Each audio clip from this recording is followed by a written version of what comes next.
Hello and welcome to the SRO Esports GT Series. We're here for the third round of this championship at the Nurburgring. Thank you very much for joining us this afternoon. My name is Jack Nichols and we've got two one-hour races to bring you. First up, we've got a race for the professional racing drivers that you'll see on track in the GT World Challenge powered by AWS later this year. And we've then got a race for the silver drivers, which are some of the top sim racers out there. And that's going to be an incredibly competitive race as well. But we'll start off with the professionals. We've got Luigi Lorenzo leading that championship, but he's only 2 points in front of Jordan Pepper and Lorenzo Marcucci, only 3 points ahead of Ivan Pereiras. So it's incredibly tight there. Qualifying has taken place already. We'll bring you up to speed with all of that later on. We'll be checking in with John Watson, Ben Constanduris and David Addison.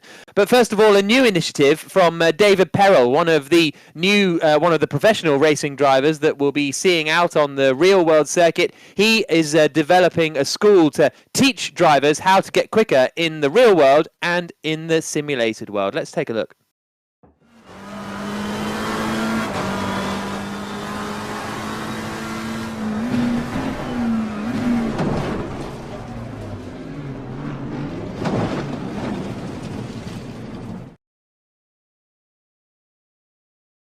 So the Coach Dave Academy, which last week had Jean-Eric Verne competing with it, the two-time Formula E champion and Formula One driver. So let's turn our attention then to the race that we've got coming up today. Joining me is David Addison. David, great to have you with us as we look forward to this first pro race. Luigi Di Lorenzo, top of the championship, as I mentioned, but he, Jordan Pepper, Lorenzo Marcucci and Ivan Pereiras, all separated by just 3 points, which is really, really close at the third round of the series. And now we're getting to the point, Jack, aren't we, where this is all getting very serious indeed. As you say, it's a narrow margin at the very top of the championship table. And when you throw in the extra success weights, it means that Marcucci, who was so good at Spa, falls back on the grid here. And Jordan Pepper, second equal in the championship, winner at Silverstone, he's going to start on pole position here. So he's in the box seat, really, to try to, if you like, make amends for the dramas he had at Spa when the extra weight meant he was mired in midfield. He, from the front, should be able to get away here and start to rack up more points, and that's good for the championship. Yeah, the race here at the Nurburgring this weekend, and like with Spa and Silverstone and Monza previously, they're racetracks that are really iconic and synonymous with the GT World Challenge, aren't they? And I've really enjoyed in all the practice and the testing that we've been watching, seeing Nürburgring brought to life quite so vividly. And of course, as we've also said in previous rounds of the championship, the partnership between Assetto Corsa Competizione and SRO means that you've got real-world balance of performance data. So the car to beat here last year in the first sprint race that we had in the GT World Challenge Europe was the Lamborghini. In the second race, it was the Aston Martin. Can we anticipate seeing those cars up near the pointy end of the grid? Well, on the evidence of qualifying, actually, no. Bentley looking very strong, also Porsche looking good, and so too McLaren. So it's going to be a fascinating showdown for 1 hour, certainly for the pros, to see exactly which brand, and we've got 10 of them on the grid, comes out on top. Well, as you say, it's Bentley who have taken pole position. Let's take a look at the Fanatec track guide of this Nürburgring circuit with Bentley's Mike Nobel.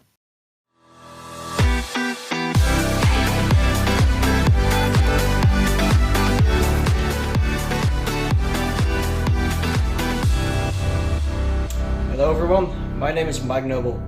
I race for Bentley Motorsports in the SRO Esports Silver Series. I will now show you a lap of Nurburgring GP with the Bentley Continental GT3. Enjoy! Hello, welcome to my lap on the Nurburgring. This track has a lot of technical parts, especially the arena section, which is the first sector. Coming into the first corner, brake just before the 100 meter board. Hard on the brakes, followed by trail braking into T1. You can use the inside curb to quickly turn the car. Stay close to the middle of the track before you turn in. Stay in gear 3. Use the inside curb to rotate the car more. Be careful with power oversteer. Go wide on exit, try to be as smooth as you can. Use the left side curb to rotate the car. Use gear 2, take a lot of the curb here. Be careful on power. Stay within the white line, getting a trackpad warning happens easily here. Move as far to the right side as you can before the next corner. Brake on the curb, shift back to gear 3. Don't go too wide, you will compromise the entry in the next corner. Shift back to gear 2, rotate the car on brakes. Just off the apex, apply as much power as you can. Now, stay as much to the left side as possible. Brake when you're halfway on the first curb on the left side. Dive deep into the corner, go slightly wide and double apex it. Get on power as soon as you can. Use the right side curb to rotate the car on entry into Schumacher S. Stay in gear 4 and play with the throttle to get desired rotation and grip. Move towards the right side. Use the green astroturf on braking. Be careful, it's more slippery. Back to gear 3 and use the inside curb. Now turn in and try to do a late apex. This will gain you more speed on the following straight. Now try to take a smooth line here. You don't want to scrub off speed. For the chicane, you want to brake at around 75 meters between 100 and 50 meter board. Stay in gear 4. Do not hit the high sausage curb on the left hander. For the final corner, shift down to gear 3.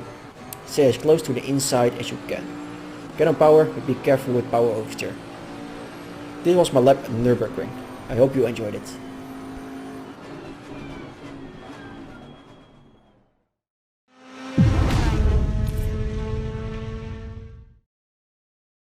So there's a look at the Nurburgring circuit, the Fanatec track guide with Mike Nobel and Bentley, and it is the Bentley of Jordan Pepper that will be starting on pole position. Five-time Formula One Grand Prix winner John Watson is with us as ever. Watty, the Nurburgring, talk to me. Shadow of its former self, one might say. I've just been reading a book about Dick Seaman, a great British driver pre-war. He raced on the old Nordschleife, but this is the circuit that was introduced back in the 1984. There was a celebrity race. I took part in it in a Mercedes 190, 2.3 16 valve. We've moved on a bit, so we're here watching state-of-the-art GT3 cars. Some cars, this is the number 9 Andy Soucek, now Bentley running without that very punitive ballast that they had at Spa. Likewise, McLaren, they're back at the races because they've had the ballast removed as well. And Audi, they've got a 42 kilogram ballast to have to carry. Now, Marcucci, we've just seen on the screen, has done a pretty impressive job, in my view, 7th quickest in qualifying.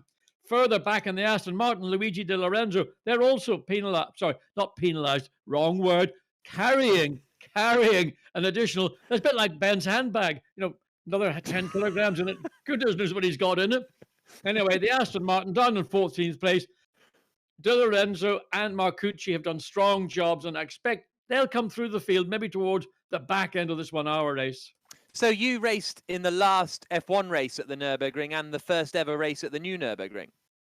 I did, and I have to say, and this is not a secret, but I'll remind people of it. In 1977, my team boss, certain Bernard Charles, sent me and at that time Niki Lauda, who had just recovered from that appalling accident, to the Nürburgring to do a track inspection with a view to possibly continuing or not. Coincidentally, I think there had been a deal already constructed wherein Hockenheim was going to take over the role of the German Grand Prix. So we went there, and surprisingly, we thought maybe the standards of the length of the circuit weren't appropriate for modern Formula One any longer. And what happened? We ended up racing at Hockenheim for many years. Okay, well, there we go. We've got you to thank for Hockenheim, a great circuit. So yeah, love it, guys, love it. I tell you what, in the springtime, best asparagus in the world. Okay, I was not aware of that, I have to say. David Watty makes some interesting points there about, well, a lot of interesting points, mainly about asparagus, but also about the ballast and the penalties that we've been seeing. He singles out Marcucci then, starting 7th on the grid, Lorenzo Marcucci, 3rd in the championship, and it's about dealing with this series, appears to be, about dealing with your bad days and sort of damage limitation, a lot of it. Absolutely right, Jack, because the way the championship operates is that the brand carries extra weight for being in the top 3. Not just the driver, but everybody in that car. Now, at the pro race at Spa, we had an Audi 1-2. So therefore, the Audi carries weight for the win and weight for second place, and that is then on every Audi. So it was a really good day at Spa. The knock-on effect is that you are all larded up for this race here. So in a sense, you want to keep finishing 4th and banking the points rather than yo-yoing. You have a good day, carry weight, then a bad day, get rid of the weight, have a good day, get the weight, go back down again. So those that are able to stay on the fringes of the top 3, perhaps be the first driver home for their brand, but avoid the weight, are doing a good, solid job of racking up the points, and that's going to help for the championship. But Audi carries 42 into this race. All the Aston Martins carry an extra 10 kilos. Therefore, the Bentleys, as we've been saying, McLaren likewise, and Porsche, they are all success ballast free. This could be their day in the sun. Yeah, and that was Jordan Pepper's qualifying lap that stuck him on pole position. And I have to say, Watty, that looked like a very nice lap that we just watched. And he had quite a bit of traffic to deal with as well, because it's a huge grid, this, and that's always difficult in qualifying. Some games and simulations, they have sort of a private qualifying session where the track is their own. But Pepper really had a lot of cars to get around on that lap. Yeah, no, I think maybe the difference between rail racing, as we're hoping to see return very shortly, and sim racing is the different effects between the two different disciplines. And I don't know quite what the effect would be for Jordan Pepper following other cars. Would he have been compromised at any point, or is it just simulation and there is no sort of knock-on effect from maybe interference from aero, or maybe just getting a little bit too close to another car, losing momentum? Nevertheless, Jordan Pepper was a pole position. He certainly won in Silverstone. I think it was Cristani and the McLaren. Jordan Pepper won in Silverstone by a country mile, and he's done the beginnings of once again looking like a very good start to the starting in pole position. Yeah, absolutely. So, David, I think it's interesting that on this grid that we've got, most of the championship frontrunners are at the front now. I mean, the standout really is what he mentioned, Luigi Di Lorenzo in 14th and Ivan Pereiras in 19th. But apart from that, you've got even the fringe championship players like Yabarnikotes up near the front of the order, where we saw much more, I felt, of a divergence in Spa last time out of who exactly was where and who would likely be scoring points. It's going to be really interesting, this race. You're absolutely right in identifying how the front of the grid is for the championship. So the man on pole is second equal. The man alongside him is sixth. The second row, you've got Ben Barnicoat, who is fifth, and Alessio Picariello, who we've not yet seen in the championship because he's had all sorts of internet dramas that have precluded his participation. Then you've got Michael O'Brien and Fabrizio Crestani. Well, Crestani's had a pole, but he's not had the results yet. And then you get on the fourth row to Marcucci, second equal with Jordan Pepper. So you've got some drivers in there who aren't yet featuring in the championship or can have a good day here and try and get themselves up. So as we had at Spa, you can do your crude maths while the race goes on. We're looking at the qualification classification here at the moment, but I think it's going to be a really jumbled race order and a very jumbled championship come the end of this. And again, go back to Silverstone, go back to what we saw at Spa. These are real world drivers. They're used to a real physical car and the feel that that gives you. They're not sim experts. And we often see more mistakes being made in this race than we do out of the silvers for the drivers that are regulars, experts even, on the sim itself. Well, let's bring in Ben Constanduras, our sim racing expert on this, because we are only a couple of minutes away from getting this race underway, Ben. And without wanting to, I feel like every time I talk to you, it's about very sort of vapid base things. But like the one I think I'm noticing about Nurburgring at this time of day is the track looks amazing. I know there's more to it than that, and the physics are incredible, but the way that this circuit is looking at this time of night is quite startling. I noticed it in particular there when we were watching Jordan Pepper's lap. I like to use the word correspondent rather than expert, because I don't feel like an expert at all. And David, I'm sure, is going to prove that throughout the next couple of hours. You're right, though. It does look stunning. And I was shouting at the last race for a kind of an evening race. We've got that with our pro competitors. And I've been talking about how beautiful and scary it is in the wet, and potentially we'll see that with our silver competitors. So we are really showing off the capacity of a game that's really a platform that's only 2 years old. You know, a lot of the races that we're seeing that you're presenting and from around the world, they are games and platforms that have been created 10 years ago. So the capabilities are so different now. And Assetto Corsa Competizione is only, I don't even know if it's 2 years old. And therefore, we do get the very best out of the computers that are now able to facilitate this kind of beauty. So the sun will be setting throughout this race. I can't wait to see how drivers kind of deal with that as well. Yeah, absolutely. So we have got 2 races coming up for you today in the SRO Esport GT Series. The first race is for the professional racing drivers. That is about to get underway. They're about to start their warm-up lap now, come around to the grid. Then we'll have a 1-hour race, a short break before we get on to our 1-hour race for the silver class, which is for the top-line sim racers. But as the cars pull away now on their formation lap, it's time to hand over to the gentleman that will be calling the race. We'll have Ben Constanduris, our sim racing correspondent, as he would like to be known. We've got 5 times Grand Prix winner John Watson, and bringing you the coverage as ever here on SRO GT, it's David Addison. Jack, thank you very much. We'll see you in an hour's time. Thanks very much indeed, as we are set to go racing then. There is, however, a gap on the grid, and Ben might be able to shed a bit of light on this, but it looks like Jenson Button, sadly, Ben, is missing from the grid as they get away. Yeah, it does look like that. I'm not quite sure exactly why that is, but I noticed he wasn't in the practice session earlier on, and he has had issues with his connectivity over the last couple of weeks, both in this racing and other racing he's been doing, and it just perhaps means that demand on the internet wherever he is in the world is too high, and his ping is too big. 18th he was in qualifying, but he is offline, so unless we can stitch Button back on quickly, looks like he's going to be missing from this first 1-hour race. It's round 3 of the SRO GT Sports E Championship for the professional drivers. It is going to be another great race, and Jordan Pepper is the man that won at Silverstone. He starts on pole position. But, Watty, there is going to be Louis Delatraz alongside in the Porsche. German circuit, German car. Could it be a home win for the 911? Be lovely, wouldn't it? Because Bentley have won, Audi has won, Porsche here in Germany, it would be a complete natural. But look, back to Silverstone.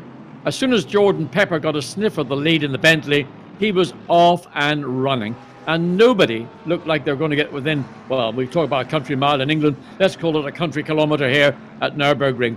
So it'll be about the sprint down into turn 1. And remember, turn 1 is you got a good. Then you've got a pinch point at the rip. And inevitably, will always be some form of, let's say, confusion amongst the competitors as to which part of the racetrack they can say, this is mine, and the competitor alongside. It's always a very tricky first corner, first lap entry. Front row of the grid, if they've got a brain in their heads, they should, rather than getting involved in unnecessary collisions. This is a 1-hour race, and lots can happen in 1 hour, not just in one corner. Very true. And as Ben was making the point, it's an evening race. We are looking at 7:05 local time, so the conditions, therefore, for the air temperature and how that will affect the cars are simulated accurately. They make their way now up towards the chicane. It's the so-called motorbike version of the chicane, the more flowing, softer, less stop-start, less mayhem-inducing version of the chicane. The FIA approved officials, Peter Roberts as the race director, Richard Norbury as the steward, will be looking on to make sure that everybody behaves themselves. If the order is good, when they get themselves out of the final corner on the lap, then we'll be good to go racing to get our pro 1-hour thrash underway. Here they come then. The grid is formed. The man on pole position is Jordan Pepper. It is Louis Delatraz alongside him. The second row is Ben Barnicoat and Alessio Picariello. McLaren versus Porsche on row 2. It's Porsche, though, that gets the drop on Bentley from row 1. And Louis Delatraz is away like a robber's dog down towards turn 1 as they head towards the Mercedes arena. Ben Barnicoat tries to have a look up on the inside line. Is there going to be contact? No, they just about avoid it. Round the outside line goes Picariello, and that's Jordan Pepper. He does get it wrong, or he did get a tap. Either way, exit stage right. The McLarens go side by side. Ben Barnicoat coming under attack. Michael O'Brien is in the mix as well. 25 is the Audi of Arthur Rougier as they thread their way around the Mercedes arena for the first time. But John talked about a pinch point, and inevitably, John, we've lost a car. There's more mayhem in the background. Yes, it did look to me as if there was a light contact. The front of the McLaren, Ben Barnicoat, the rear of the Bentley, Jordan Pepper. And as we've seen in the 2 previous rounds, even the slightest contact in a sim event will rotate a car or take a car off track. So that will be looked at. Now, Ben Barnicoat was coming down into turn. When he tried to go down the inside initially, there wasn't space. The contact actually happened more towards the exit of turn 1. In the meantime, Louis Delatraz, he's up and running, and, well, he's out of even sight of Ben Barnicoat, who's running in second. Mayhem down at turn 8 after Rougier has been through the gravel. Crestani, I think, has had a spin. There's an Aston getting roughed up in there as well. Might have been Giotto's car, but we'll come back to all of that. Ben is going to have a look at some of these incidents as well and try and unravel it for us. But Delatraz has made good his escape. He's already 1.6 seconds clear of the opposition, as on this opening lap, Ben Barnicoat runs second. Third is Picariello, and already Michael O'Brien being shown as heading for the pit lane. James Pull has picked up a drive-through penalty, seemingly down in 20th place. So, Ben, a lot's been going on this first lap of the race. Yeah, absolutely, and most key was there was the slightest of kisses between Barnicoat and Pepper on the exit of that first turn, and basically Jordan Pepper just got turned around the front of Ben Barnicoat because of the contact. I don't think there was contact with the wall though, so Jordan Pepper's Bentley should be pretty straight, and damage is simulated and is punished very badly in sim racing, so if you do damage your car, it slows it down a lot. I have a feeling that the Bentley will be okay with that, but we have to wait to see what Race Direction thought about the contact with Ben Barnicoat. Indeed, we'll keep an eye to exactly how far back it has dropped Jordan Pepper. As you see going through there, Maxime Yefanov in the blue and yellow, almost Scandinavian liveried Ferrari. He's chasing on behind Matt Samuel, who has been consistent, albeit a long way down the order, a couple of 23rds out of the 2 races we've had thus far. Yefanov's best was 12th last time out at Spa. There he goes in the Ferrari, making the run now down towards the turn 5-6 S's, plunge downhill and then down to the very bottom of the lap at turn 8. But Yefanov for the moment, John, not close enough to make a move here. No, he's not. And just talking about Jordan Pepper, he is in 24th. So basically his race is run. He's most likely, unless something unforeseen happens, going to finish out of the points when he was sitting in pole position and had everything looking favourable to him. So that contact will be looked at by the race director, race steward, to see whether that is a punishable contact. I mean, it was, we saw it was barely a kiss, let alone a thump, but it was sufficient just to rotate the Bentley. In the meantime, Delatraz is just piling on the pressure, pulling away from Barnicoat. And then the second of the 2 Porsches, Alessio Picariello, good day so far, but only, 4 minutes or so into this race, first and third. Absolutely right. Picariello, who's been threatening to join the championship, it's good to have him with us finally, doing a good job then. So what can Jordan Pepper do from 24th? We're keeping an eye to the Race Direction channel as well to see what might pan out of all of that. As you look at Crestani in the purple McLaren, now he's in 18th place after his spin down at turn 8.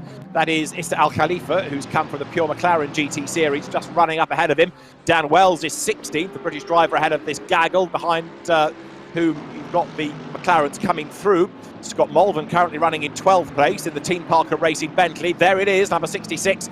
And Scott Mulvin is on the back of Ivan Pereiras. Now remember, that Audi of Pereiras is heavy. He was second at Spa, he's 4th in the championship. As you look at Alex Buncombe, and he is keeping David Perel at bay. So lots of good battles raging on. And also, John, that lead gap's come down a fraction. Yeah, I mean, it's inevitable, I suppose, once the race gets underway, settled down. You know, the McLaren probably a little bit, maybe more gentle on its tyres as we watch the battle. The car's just coming down into what we call Valvoline curve. It might be called turn 6. Another Paulins then down through the Ford curve, which leads to the lowest part of the racetrack down at Dunlop curve. That curve we're going through sometimes is given a corner number, but probably for the sake and ease of recognition, we're down now at Dunlop curve and on the Bentley as they make their way back up the hill into Shell curve. Now, that used to be the Michael Schumacher S's. What's happened to poor old Michael Schumacher's name? Should it be still Michael Schumacher S's, I think? I think we can go with that. I think it depends whether you're talking about, pure sponsor names or the original names. Sympathy for the man. Names. We'll go with the Michael Schumacher S's, definitely. Now, as you look at Alex Buncombe's Bentley, news from the stewards, the incident involving Ben Barnicoat and Jordan Pepper on the opening lap, no further action. So Ben Barnicoat is safe and he's closing on Louis Delatraz as Alex Buncombe heads up now towards the chicane. Alex, seemingly, Ben, having his best showing of the season thus far, going really nicely. Yeah, it looks like Bentley have really sorted themselves out for this particular track, perhaps on the back foot with many of their drivers when it came to Silverstone, but with Andy Susek well up there and Alex Buncombe and of course Jordan Pepper leading the way, perhaps Jordan Pepper has helped out his teammates a little bit to give it a proper army of Bentleys at the head of the field. Either way, we've had plenty of support from the PR department, and they've done such a fantastic job of almost treating this as though it was real life and trying to maximise the amount of brand awareness. They really have done a great job for it. And now Susek rewarding them with being in fourth spot. Yeah, looking just Rouget just squeezing past Daniel Serra, trying to get onto the tail. Serra was looking to get past Seb Morris in the 31 Bentley. That didn't work. So Rouget bullied his way through, got past the Ferrari. Now he's got his sights on the back of the Brit in the Bentley as they make their way now down the hill, eventually getting down to the lowest part of the racetrack once again. So Jordan Pepper climbing back up the order, riding on board with Arthur Rougier, who was another revolver on the opening lap. So Rougier now goes through turns 5 and 6 to drop down the hill. Number 14 there you can see going through.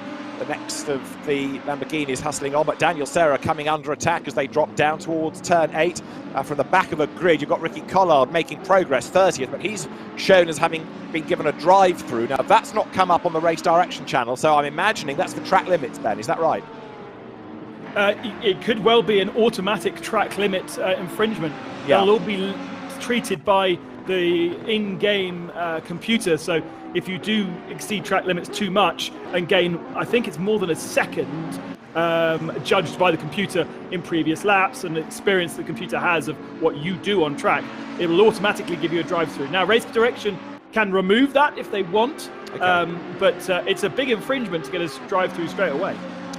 Quick word about the wild card in this race as well, because in 28th place is Alessio Romagnoli, the AC Milan captain in the FFF Racing Team entry. There is Jordan Pepper, who's about to gain another place. He's now 20th at the expense of Al Khalifa, and more drama diving down towards turn 1. Raffaele Marciello there on the attack. He's gone through, but he's gone wide ahead of Di Lorenzo.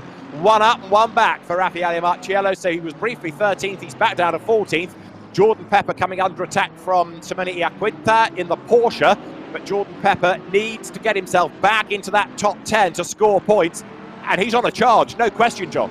Absolutely, but of course we know that Nurburgring, it's 5.1 kilometres around, 16 corners, one of the most difficult circuits on the calendar to actually find a way around a competitive car.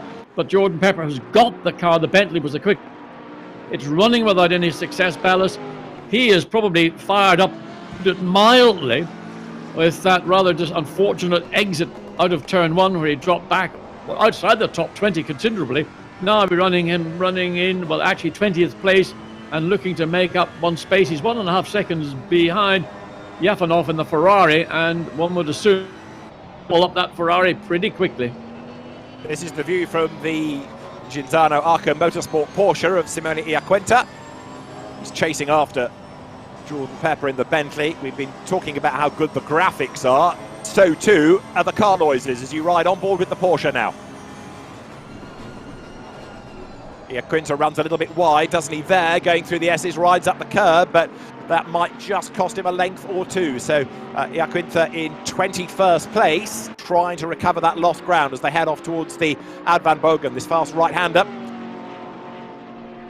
Make the climb up the hill, then towards the chicane. In the meantime, though, it remains the Louis Delatraz Porsche leading the way, and Jordan Pepper in 20th. He's still got a lot of work to do to get into the points, but he has, of course, got 50 minutes in which to do this. Now, next battle to look for is for 9th place. Alex Buncombe, ahead of Coach Dave himself, David Perel, and David Perel going much better here than we saw at Spa. Yeah, but he's been behind Alex Buncombe now for, what, 2 or so laps. And all the education he's been giving these pro drivers to enable them to compete successfully in a sim race, well, maybe they're being sort of thrown back in a race driver saying, look, I may not be a sim racer, but I'm a good racer, whatever the system, racing live or racing sim. So if you're going to find a way past my substantial Bentley in your more minuscule Ferrari, you're going to have to earn it. There's no give up. Absolutely right. Now, what about this battle? Ivan Pereiras in the red Audi, keeping Scott Mulvin at bay. Now, don't forget that Pereiras comes into this race 4th in the championship, but his car, 42 kilos heavier than at Spa, because Audi's banked 1st and 2nd places. So coming up the hill now, that's going to be really handicapped. Meantime, Buncombe is keeping Perel at bay. This is for 9th place, so these are the last 2 drivers in the points. A look further down, Ben. What about Jordan Pepper? He's a bit stuck for the minute, isn't he? Down in 20th.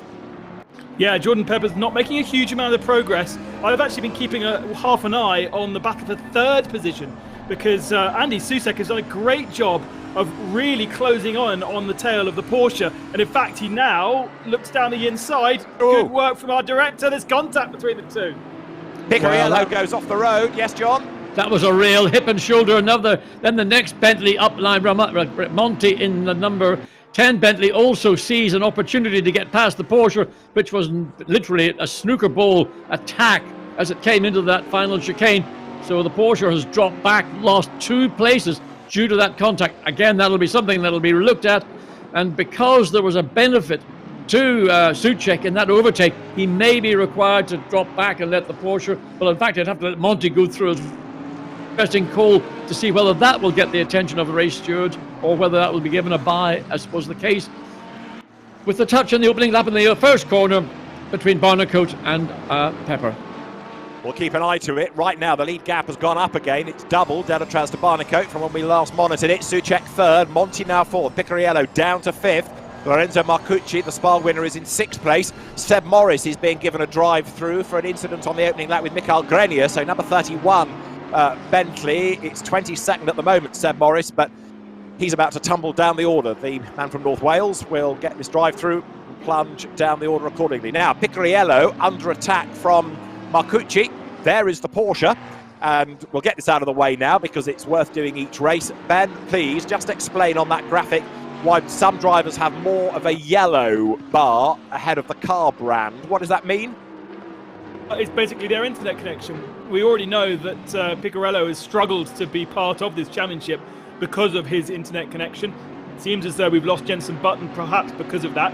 Yep. Look at Dan Wells as well. He's struggling with his internet connection.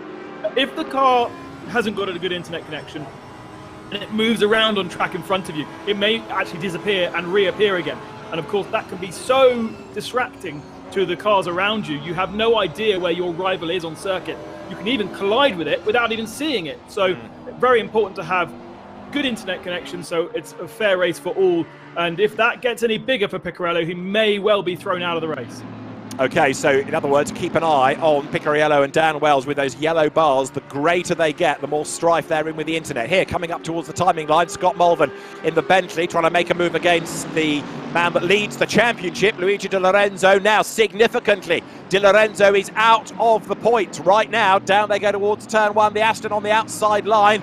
You've got Raffaele Marciello there looking the Mercedes as they thread their way up now through turns 2 and 3. Scott Mulvin hung out to dry on the outside. Marciello on the attack. Now, Raffaele has got work to do. He's only 7th in the championship after a poor run at Spa, but he was 3rd at Silverstone. But the championship leader, John, on the back foot. Di Lorenzo, only 12, not scoring right now. No, and he looked slow off that final turn. He looked like he was about to get mugged by the 3 cars, including Marciello directly behind. But he's carrying an additional 10 kilograms. Now, that's not a huge amount of extra weight you have to carry. So I don't know why the Aston didn't have that punch off the final turn. That's the Romework curve onto the quickest part of the circuit down into turn 1.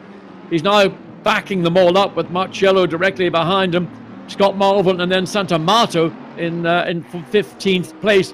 So it's, to me, the lack of pace from the Aston is a surprise. What's also interesting is we've had a bit more shuffling on the back end of the top 10. So David Perel is 9th, 10th Alex Buncombe. Ivan Pereiras dumped out of the points. There he is in the red Audi, just ahead of this battle pack. So Pereiras, who is 4th in the championship, not scoring. There's the championship leader, Di Lorenzo, not scoring. And a word about the man that's 8th, Ben Tusting, who came to prominence really at Silverstone. Historic single-seater racer initially, Ben Tusting, but he goes really well in Sim GT3 cars. Ben Tusting up into 8th place in his McLaren as Marciello makes a move on the inside of Di Lorenzo, who gets crowded out all over the runoff. Gap opens up on the inside. Marciello goes through. Scott Mulvin is up the curb, elbows out, muscles his way alongside Di Lorenzo. And behind all of them, Arno Santamato tries to buy into this, but the championship leader, well and truly getting roughed up there, Watty.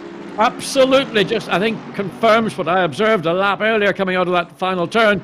The Aston doesn't appear to have the squirt where he needs it. He got outmaneuvered coming into that chicane by Raffaele Marciello, who did a smart switchback. That opened up the opportunity for Scott Mulvin and Santamato to try and find a way through, which they all three have done in the space of those 2 corners. And now the Aston not only is out of the points, it's well and truly out of the points, going backwards. Incidentally, Jordan Pepper, whose progress we had been watching earlier, he's dropped back 1 place behind La Quinta in the Porsche.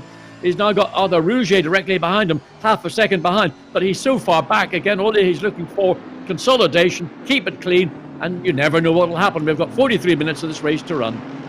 Absolutely right, but yes, you're quite accurate to spot. He has dropped back a place, which is interesting because we were anticipating that he would be making progress. Well, let's see what else might shake out of this race before the very end. Out of turn 8 there goes Luigi De Lorenzo, chasing after the Mercedes of Arno Santamato. Real world winners in the sprint races here last year. Aston in race 2 for Ricky Collard and Marvin Kirchhofer. And in race 1, it was Marco Mappelli and Andrea Caldarelli, who apparently is going to be testing tomorrow and Tuesday. Real world testing, back at a circuit, driving a real car around a real track. That's why his focus isn't on sim today. It's on getting the team set up, ready to go testing in the week. However, there, look, 188, the championship Spa race winner, Lorenzo Marcucci, second equal, coming into this race with Jordan Pepper, and he's looking for 5th against Alessio Picariello. Luca Giotto, who is 10th in the title race. He's the next man on track in 7th, ahead of Ben Tussing and then David Perel. Picariello's Porsche goes through. It's Porsche that leads the way. The GPX colours of Louis Delatraz, 1.3 seconds ahead of Ben Barnicoat. And down the inside goes Marcucci, and is it going to pay off for him? Yes, it will. He's got the line coming out of the corner, John. I didn't know much about Marcucci until he won at Spa last week. I'm getting to know an awful lot about him as we watch him here battling with the Porsche. Remember, the Audi is carrying a 42 kilogram disadvantage over everybody else in this group of cars. So this is actually a pretty special drive from the Italian to keep the pressure on. He's in 6th place right now. He got his nose momentarily ahead of Picariello, but wasn't able to make it stick in that little complex of turns 2, 3, and then 4, or as we'd like to call them, turns 2, 3, and 4. And he's still the best placed of the Audi drivers, isn't he? He's defending, he's attacking Picariello's Porsche, and he's also humbling the other Audi drivers right now as they come down towards turn 8 once more. Lead gap 1.4 seconds. Delatraz looking as though he's got it under control. Now this is a replay of the start. Have a look, Jordan Pepper's Bentley. Oh, yeah, in fairness, I have to say, it looked like he got his left rear tyre. That's Jordan Pepper on the curb. Maybe the bit of moisture. It's late in the evening, 7:30, but the race got underway at 7 o'clock. Maybe he just picked up a little bit of moisture on the throttle. Didn't, to me, in that image, look like Ben Barnicoat. Initially, I thought Ben Barnicoat had made contact. Seeing that now, I think that might have been Jordan just getting a little bit of wheel spin, left rear, and around it went. Well, the net result is it dumped him out of the points, and he's even further down. He's 22nd now, Jordan Pepper, behind Arthur Rougier. Now, Ben was touching on real-world damage being simulated in this and hoping that Bentley was okay, but Ben, it rather looks as though there is something inherently wrong now with number 3 Bentley. Jordan Pepper, 2 more places dropped from where he was a few laps back. Yeah, visually it doesn't look too much of a problem, but he's certainly struggling, and actually now a Lamborghini goes blasting past as well. Okay. So Jordan Pepper really, really struggling here. Perhaps damaged his tyres in sliding sideways. Perhaps that is the issue that he's struggling with, but either way, nowhere near the pace. Just to update you on the people that we've lost from the race, because we've had a couple of retirements. Compact didn't even start, or he did start the race, but he didn't finish the first lap. James Poole came into the pits after a couple of laps. Kang Ling is also out. Michael O'Brien is running again, but way, way back down the field. And I think Seb Morris may have bailed out of the race after getting that drive-through penalty. Vittorio Liuzzi and Martin Kodrick also still in the pits with Chris Froggatt. Okay. Thanks for that, Ben. Yes, Michael O'Brien was another one that got a drive-through very early on. So if he is back out and circulating, he's certainly playing catch-up, isn't he, as best he can now. So right now, David Perel closing on Ben Tusting. This is the fight going on for 8th and 9th places. David Perel knows all about real-world racing. He's a very good sim racer as well through the Coach Dave Academy evidence. And he's on the back of Tusting, who is on the back of Giotto. So here, John, I think we're going to have a bit of shuffling. Yeah.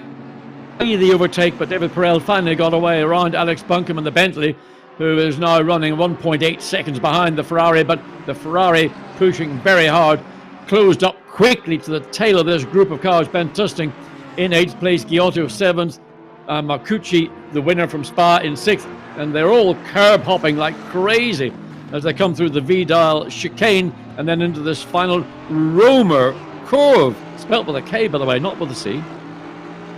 Now, Fabrizio Crestani is being given a 10-second stop-go penalty for causing an accident on the first lap of the race. I think that was coming out of the Mercedes arena. We spotted mayhem in the background. It involved 1, 2, 3 others. So he's being given a stop-go. David Perel, in the meantime, is giving a real work over here to Luca Giotto as the two of them run nose to tail for 7th place. They're both ahead of Ben Tusting, as we've seen. And David Perel hunting for a way past. They're catching Marcucci, who is stuck behind Picariello. So really here, the battle pack is 5th all the way down to 9th place, isn't it? It's a tight group of cars all the way 5th place down to, well, let's count Alex Buncombe in to round out the top 10. Yeah. But it's the usual story at Nurburgring when you get such a competitive group of cars. Oh, whoa, whoa. Now, what went on there with the Aston Martin? All of a sudden, it seemed to be slightly slow again, just getting out of shape on the chicane on the exit of the Ford curve down the hill. And again, you can see just about Giotto hangs on to that 7th place, but seriously under threat from David Perel. And again, if the Ferrari can get its nose ahead, no doubt it will be able to pull pretty quickly as the field, one of the Lamborghinis gets out of the way. That's in problems. Yeah, don't forget that Aston Martin carrying an extra 10 kilos, as John rightly said earlier. It shouldn't make that much difference around here, but it is a little bit extra weight relative to the Ferrari here, which accelerates on towards the Ad Van Bogen, speed building. The road then starts to climb uphill, heading towards the chicane. The Rebellion clock ticks on down. We've got less than 37 minutes of the race to go. Is Perel close enough to think about a move? Not this time. Flick left, flick right, and now up towards the completion of the lap. Turn 17, past the hotel on the outside of the road. We've got one car way up the curb on the inside. It was Picariello. That compromises the exit onto the pit straight. There is Crestani, who's got this penalty to serve, and he's under attack from the car through on the inside indeed there. Matt Samuel going nicely, but Picariello, I fear, is not long for that 5th place. Drama down at turn 1. There's a car off. I think that was the Porsche. Picariello looked as though he has gone either with help or of his own moment off the road. Just like, looked to me as he did something, didn't happen. He just went straight down. He didn't even appear to turn. Now Ben might be able to have a look in the game at that for us and try and add to the evidence, as you see Maxim Yefanov get up the inside of Crestani for 18th place. But drama down at turn 1, which simulates what we had in the real world in a sense last year with the WRT Audis handing victory to Aston Martin when they tangled and gave Ricky Collard and Marvin Kirko for a win. Well, Crestani is just about hanging on by the skin of his teeth, keeping the Ferrari behind him. McLaren's ought to be competitive because they're running without ballast. We know that they were very quick. Crestani started on the 3rd row of the grid in 6th place, but because of that, whatever the penalty he got, he's down in 18th and really being defensive rather than attacking. There's quite a mix-up, David, down the start-finishing straight. Picariello squeezed Marcucci to the wall and they made contact before they even got to the first corner. Picariello was out of control in the braking zone and collected Luca Giotto as well. So 3 cars affected there, and it's a big shame for Giotto, although I think he should be okay damage-wise. Okay, thanks for that, Ben. Jordan Pepper is your next one to investigate because he's pitted, having fallen further and further down the order. I may have to whisper this, but David Perel has been given a warning from the stewards. Now, that was why Picariello had a poor exit onto the pit straight, because he made a right mons of the chicane. That, therefore, got Marcucci onto his tail. And then, as Ben was explaining, it all kicked off down at turn 1. Yeah, and then what he did was he actually lost it. He drove over the demarcation curb before you come into the pit lane. He then drove over to get back on the racetrack, which is serious no-no if you're real-time racers. So again, that's going to be observed and given consideration, because not something you're meant to be doing. Crestani, by the way, just has gone into the pit lane. As we see there, he is on the inside of those 2 cars, making their way back for one more lap. 34 minutes to go. Yeah, that's the 10-second stop go for Crestani. And you're looking at David Perel attacking and defending. The attacking is against Marcucci. The defending is against the McLaren of Ben Tusting. And this is for 6th, 7th and 8th places. Sorry, 5th, 6th and 7th places, I should say, because Alex Buncombe is the man 8th. Not that far behind them. The lead gap is 1.6 seconds, 1.7 seconds at the next split. Delatraz, we've not seen very much of him really since the race started, but Louis Delatraz second generation racer, good in single seaters, and of course a House F1 tester when real racing gets back underway. He leads from Ben Barnicoat, his father Jean-Denis Delatraz, single seater racer turned GT racer, and Jean-Denis, school friend and ultimate sponsor in his early days of Alain Menu, who actually did a lot of driver coaching with Louis in his early days. Well, David Perel pushing. Marcucci with the overweight Audi, 42 kilograms success ballast on that car. So that will hurt a little bit in the acceleration all the way up from the Dunlop curve through the Schumacher S's. And anywhere where you're climbing, then you're going to be hurting.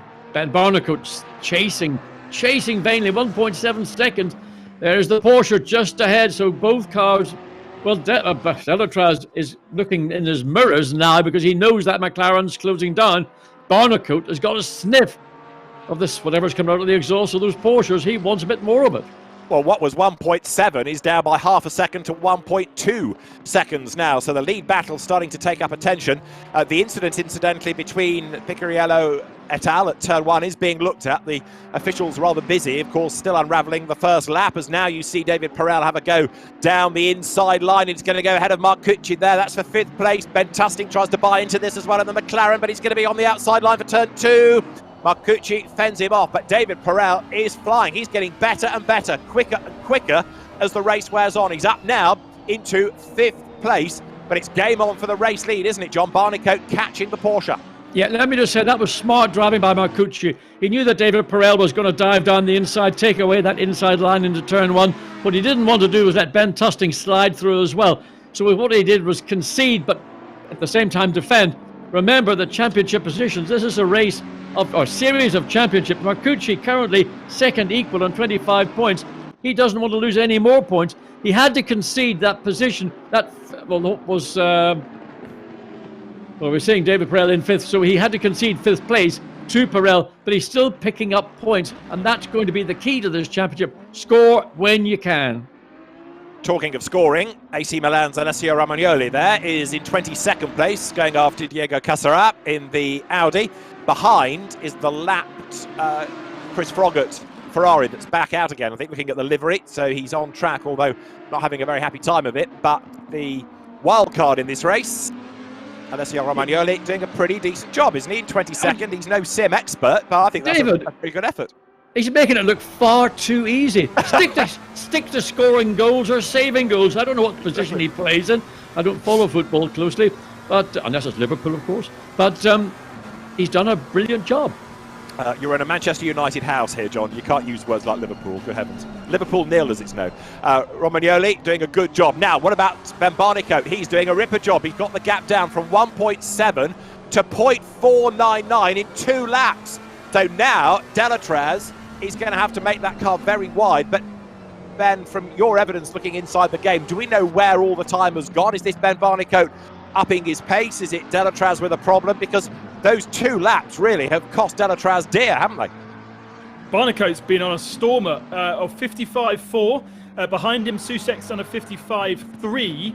And Monty's on a 55.3. But Delatraz, 56.1, isn't much different to what David Perel and the guys behind are battling. So it's just a very slow lap from Louis Delatraz. I'll have a look to see where the time was lost. I didn't think Porsches did slow laps, John. Something's not right there. Well, I just wonder, it's 7:36 in the evening. The air temperature is dropping down. Now, the Porsche with the engine over the back axle or behind the back axle, normally, in these conditions, I would have assumed it would be working pretty well. But the McLarens have come alive, as have the 2 Bentleys in 3rd and 4th position, now that they've shed the 25 or whatever kilogram success ballast they had when they went to Spa Francorchamps. And we're getting closer now to seeing these 3 different brands running in the top 4 positions. Which of those is going to be the one that's going to take the checkered flag in just under 30 minutes? We're not done yet, are we? Far from it, because with the lead gap now 1/5 of a second, it won't be long before Ben Barnicoat starts to tee up to make a move. This is Marcucci that you're riding with, so he's down in 7th place now. Ben Tusting is another of the finds of the championship. Marcucci is, for my money, because little known about him really, but he's come to prominence. Ben Tusting's doing a great job as well. And Ben Barnicoat, we know he's good, whether it's in a GT3 McLaren or a GT4. He was a Formula Renault champion won races in FIA Formula 3, of course, before he switched to GT racing, but he's right there on the back of Delatraz. And now as they come through the Mercedes arena, it looks as though Ben Barnicoat will not be far off being able to make a move. We've still got really just under half the race to go. So if he was biding his time and looking after the rubber, he's done a good job of that, because now he's certainly got the length of time left in the race to have a go. Yes, I mean, he's done the hard yards to get into this position, to get into just under half a second differential between first and second. But this is where it starts to get a lot tougher. What Delatraz can do, and if he's got a good brain in his head, and I suspect that he, coming from a racing family, he does, he'll become the most awkward race car on the racetrack to pass. It's a big car. I mean, people think of 911s as being tiny, but this is a physically big car, larger than the McLaren, and the McLaren ain't any shrinking violet either, for that matter. So it's all about what Delatraz can now do, knowing that if Barnicoat can cut that gap down to, well, it's 0.6 as they came out of the Dunlop curve, it doesn't really matter, a tenth here, a tenth there. What Barnicoat needs to do is not lose his momentum. If he gets too close to the Porsche, that's what will happen. He'll lose the momentum and possibly lose the opportunity to take victory. Quite interesting, actually, John, just how different the lap times are lap by lap. There's no real consistency going on here, and I wonder whether the drivers are struggling with tyres and also conditions, kind of wearing the tyres out more and more. Delatraz was slow 2 laps ago. Ben Barnicoat's particularly slow on this lap, and I think Barnicoat's going to do another 1:56 on this lap. They're coming round to finish the lap now, so I can confirm, but most drivers are at least 3 to 4 tenths of a second off their best lap, and so I think the temperature and the lack of UV on the track is giving away grip, and therefore they are all slow. And indeed, Ben Barnicoat does a 56.1 to Delatraz's 55.6. Ben, that's a new one to me. UV on the track. Explain, please. Ultraviolet. Yes. Well, no. What comes out of the sun? I know what you mean. Okay. Anyway, the sun's gone in. The temperature is dropping, as it always does. We're up in the Eiffel Mountains. It's getting chilly at this time of evening, but the tyres will have been at race temperature. The track temperature would need to drop significantly to have a total bearing. Maybe tyre wear, or maybe just the balance front to rear, maybe all those things come into play. The other thing that we've got, of course, is traffic, and I gather that Barnicoat closed that lead gap initially thanks to some back markers getting in the way of Delatraz. Now, Alessio Picariello, welcome to the championship. He's been given a drive-through penalty and 3 penalty points for causing a collision with Marcucci and also the 62 Luca Giotto Aston down at turn 1. So the officials have had a look. We are looking in the meantime at what's going on for 10th and 11th. That's the recovering Giotto with Raffaele Marciello bearing down on him. Scott Mulvin here is 12th, looking at what's going on ahead as they climb the hill out of turn 8. Marciello working hard, not yet in the points. And Delatraz still leads by a second. Yes, John. And I tell you, when Marciello was following you, you need a mirror as big as your windscreen, because you never know where he's going to make a move, and he can do it unpredictably, or he can do it with sublime skill. And that's always the challenge and the excitement of watching Raffaele Marciello in his Mercedes-AMG GT3 challenging, trying to get away around the Aston. Now there you've got the worked Bentley of Andy Soucek against the Bullet Racing colours carried by Romain Monti. Here they come onto the pit straight. This is the fight for third. So it's Porsche, McLaren, Bentley 1, 2, 3 and 4. But significantly, it's the Porsche, McLaren, Bentley brands that, if things stay as they are, will carry the weight going into the next race, which will be at Barcelona. And remember that for the one after that, it's up to you to decide where we go, because there is this vote as to which circuit we end up for the 5th and final round of the championship. Now, Scott Mulvin, hard at work, 12. There, Giotto loses out, does he? Because Marciello goes through on the inside. And Marciello now gets himself into the points. Yeah, and that was a well-executed pass, and Giotto did the right thing. He didn't get aggressive with Raffaele Marciello. If you get into an arm wrestle with the Italian, normally you both come off the wrong way, not just one. So the Mercedes makes up a place, gotten ahead up into top 10, so he will score a single point. Scott Mulvin, following now the Aston Martin, he's going to try and hopefully maybe capitalise on Giotto maybe being slightly wrong-footed, but close enough to think about it, going down the hill into the lowest part of the racetrack, down into Dunlop curve, but an acceleration as ever. The Aston just pulls out an additional 2-3 car lengths, Scott Marvin's going to be a bit more patient. Maybe it'll work on the return leg of this 5-kilometre circuit. And ahead of him is the Aston Martin that was involved in that incident down at turn 1 on lap 13. So it's conceivable, Ben, isn't it, that Giotto not only has to cope with the extra 10 kilos of weight for this race in the Aston, but also that car is not totally au point.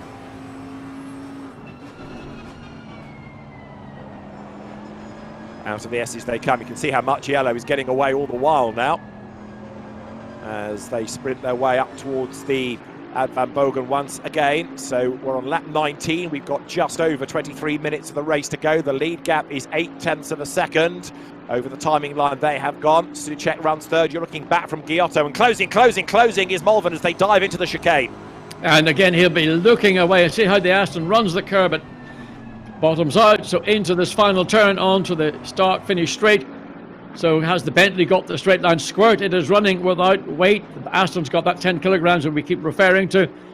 Well, it doesn't really look like Scott Mulvin's got much available to him to make any difference coming down into turn 1. Under braking, certainly closes up, over brakes almost, misses the apex, but gets it back, and now he's got another opportunity to just draw that gap down coming through turn 2, which leads into turn 3, which is in effect of one massive apex.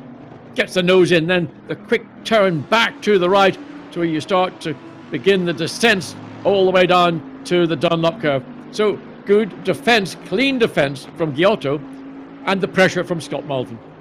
So can Mulvin find a way by? Plunge downhill now. If you're thinking about overtaking down at turn 8, start the move pretty much now on the run downhill to try and get track position. But Mulvin is, what, length? 2 lengths maybe too far back. Marciello, in the meantime, is getting away, but this is the fight for 11th. You see the Lumi rank showing the number of the position that the Aston occupies. Down through turn 8 they come, absolutely nose to tail. 2 big cars, though, these, as they now make the run up the hill once more towards the Michael Schumacher S's. Yeah, they're both using V8s of different configurations. One is an Audi-based, one's a Mercedes-Benz-based. So up the hill they come, and then back onto the brakes into RTL curve.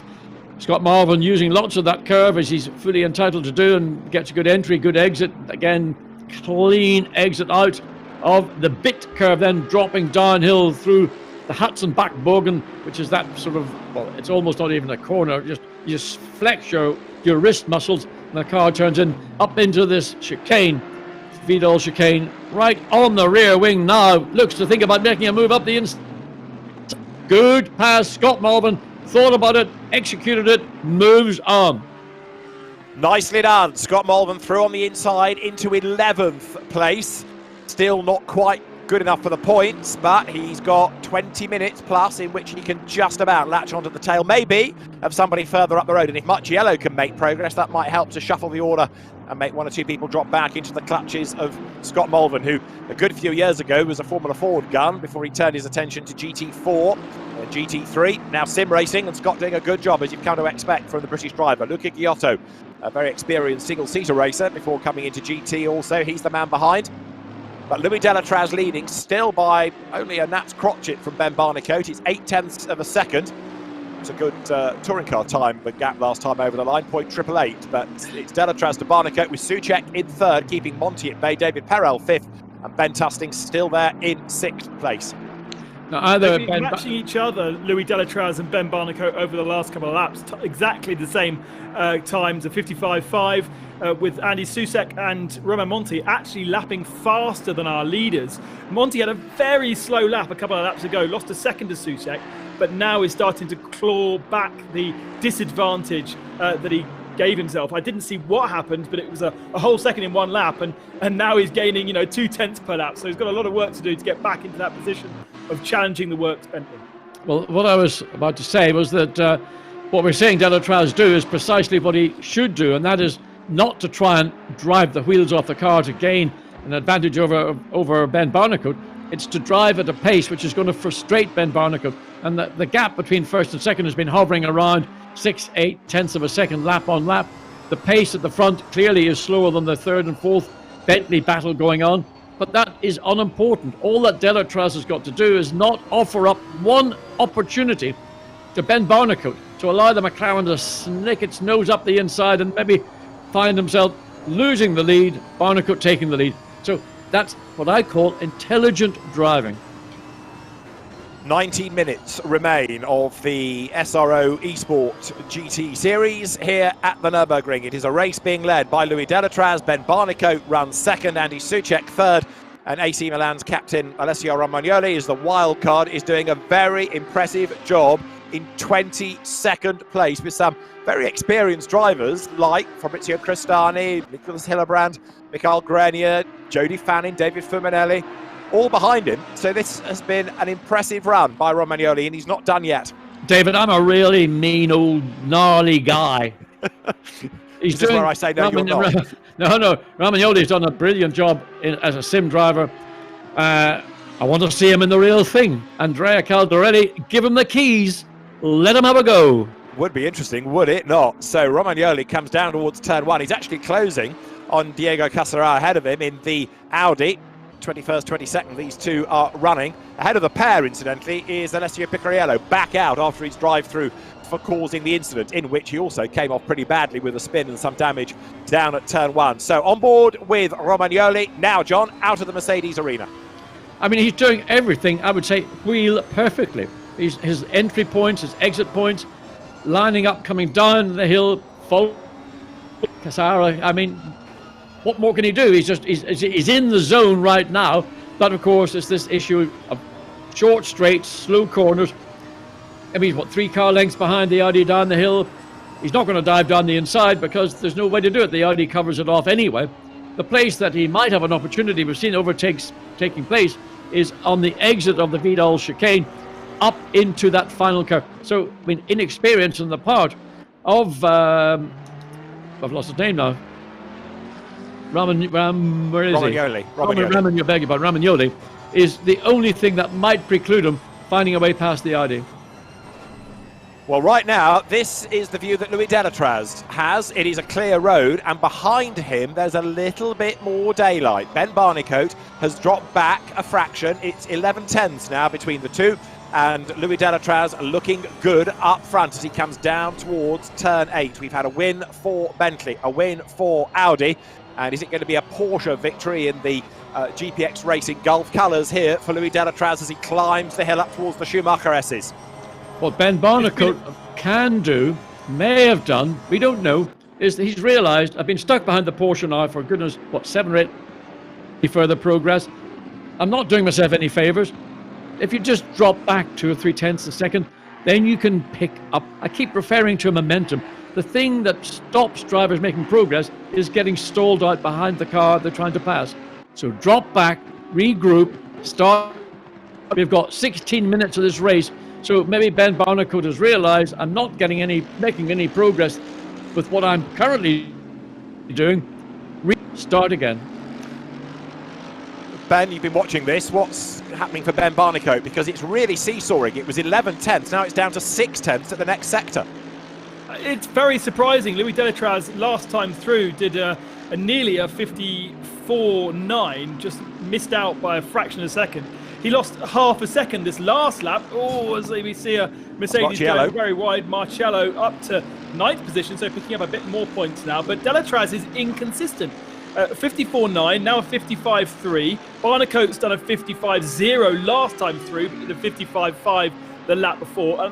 Visibly, it's difficult to see where the time is being lost. But I think these fast chicanes, the blind crests, if you take a bit of caution, you end up with a lot of caution. And that is what is kind of seemingly catching them out. But it's very strange to see such inconsistency from pro drivers, which is, consistency is number one for them.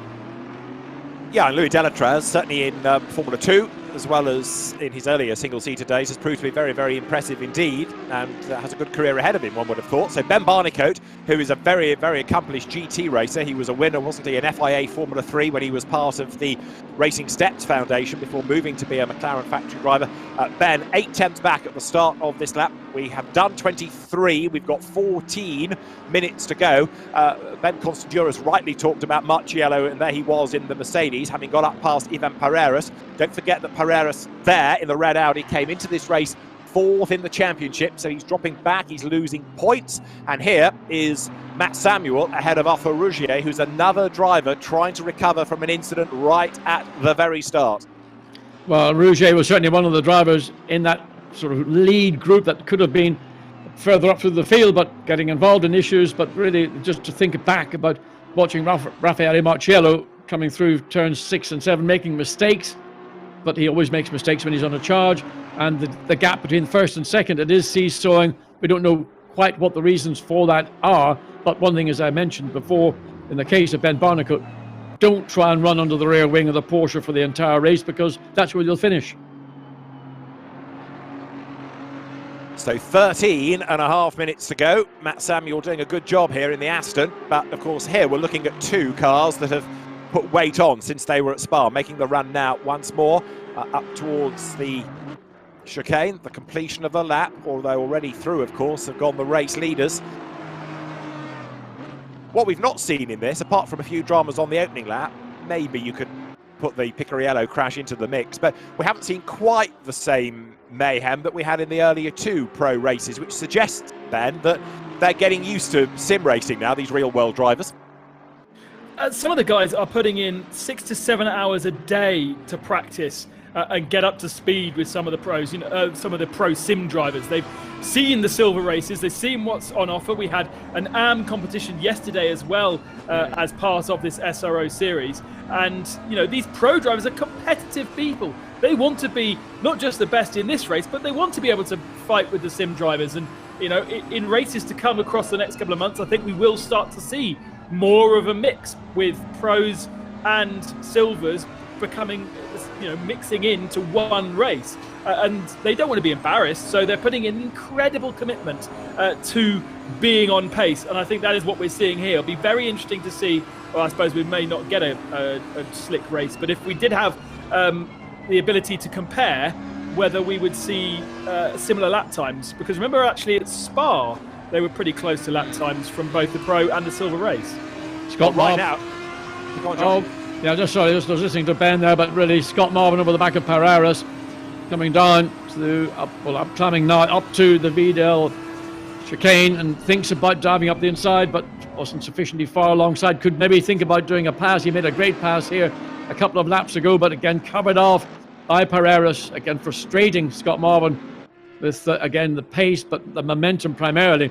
So now he's stuck on the exit of the final turn, running at the speed the Audi's doing, and Bentley picks up the advantage of not carrying 42 kilograms of weight. Well, there you see what that means, but he's on the wrong part of the racetrack. But he can make the undercut if he can get the bite, he can get the grip, he can get the traction, but the Audi still able to hold. Just hold on to that at 10th place. Runs wide, a bit of wide coming out of turn 3, out of turn 2 into turn 3. So Scott Malvern right on the back, just incidentally to catch up on penalties. Ben reported earlier Martin Kodrich had been in the pits. Well, he's got a 30-second stop-go penalty for causing a collision and also an unsafe release. So Martin Kodrich, if his day wasn't bad enough, it's about to get even worse, I'm afraid to say. Scott Malvern here looking for a place in the top 10, but Pereiras keeping him at bay for the moment as they plunge downhill once again. Malvern not close enough to have a go here. A battle for the lead, side by side for the lead of the race. Delatraz had made a huge error just a few moments ago, as we see Scott Malvern making an error as well. But side by side for the lead, Barnicoat trying to get down the inside of Delatraz. Okay. Didn't work. He's now 1.5 seconds behind. Absolutely. Still side by side. It's still side by side, and Barnicoat has made it through. Okay. Got a new leader. Thanks for that, Ben. We're looking at Scott Malvern, but we'll try and get a replay of the lead change if we can in due course. Santamato then you're on board with in 12th place, but a new race leader. Ben Barnicoat it is up front, and Louis Delatraz 3/10 back. So what is going to be able to come from the Porsche now to fight back, having made a mistake? Delatraz falling behind Ben Barnicoat. That's the new order, as Ben Constanduris was explaining. So it is Ben Barnicoat in the lead of the race, down to second, Louis Delatraz, but it suggests, John, that Louis is not giving up. He wants that lead back. He's going to fight.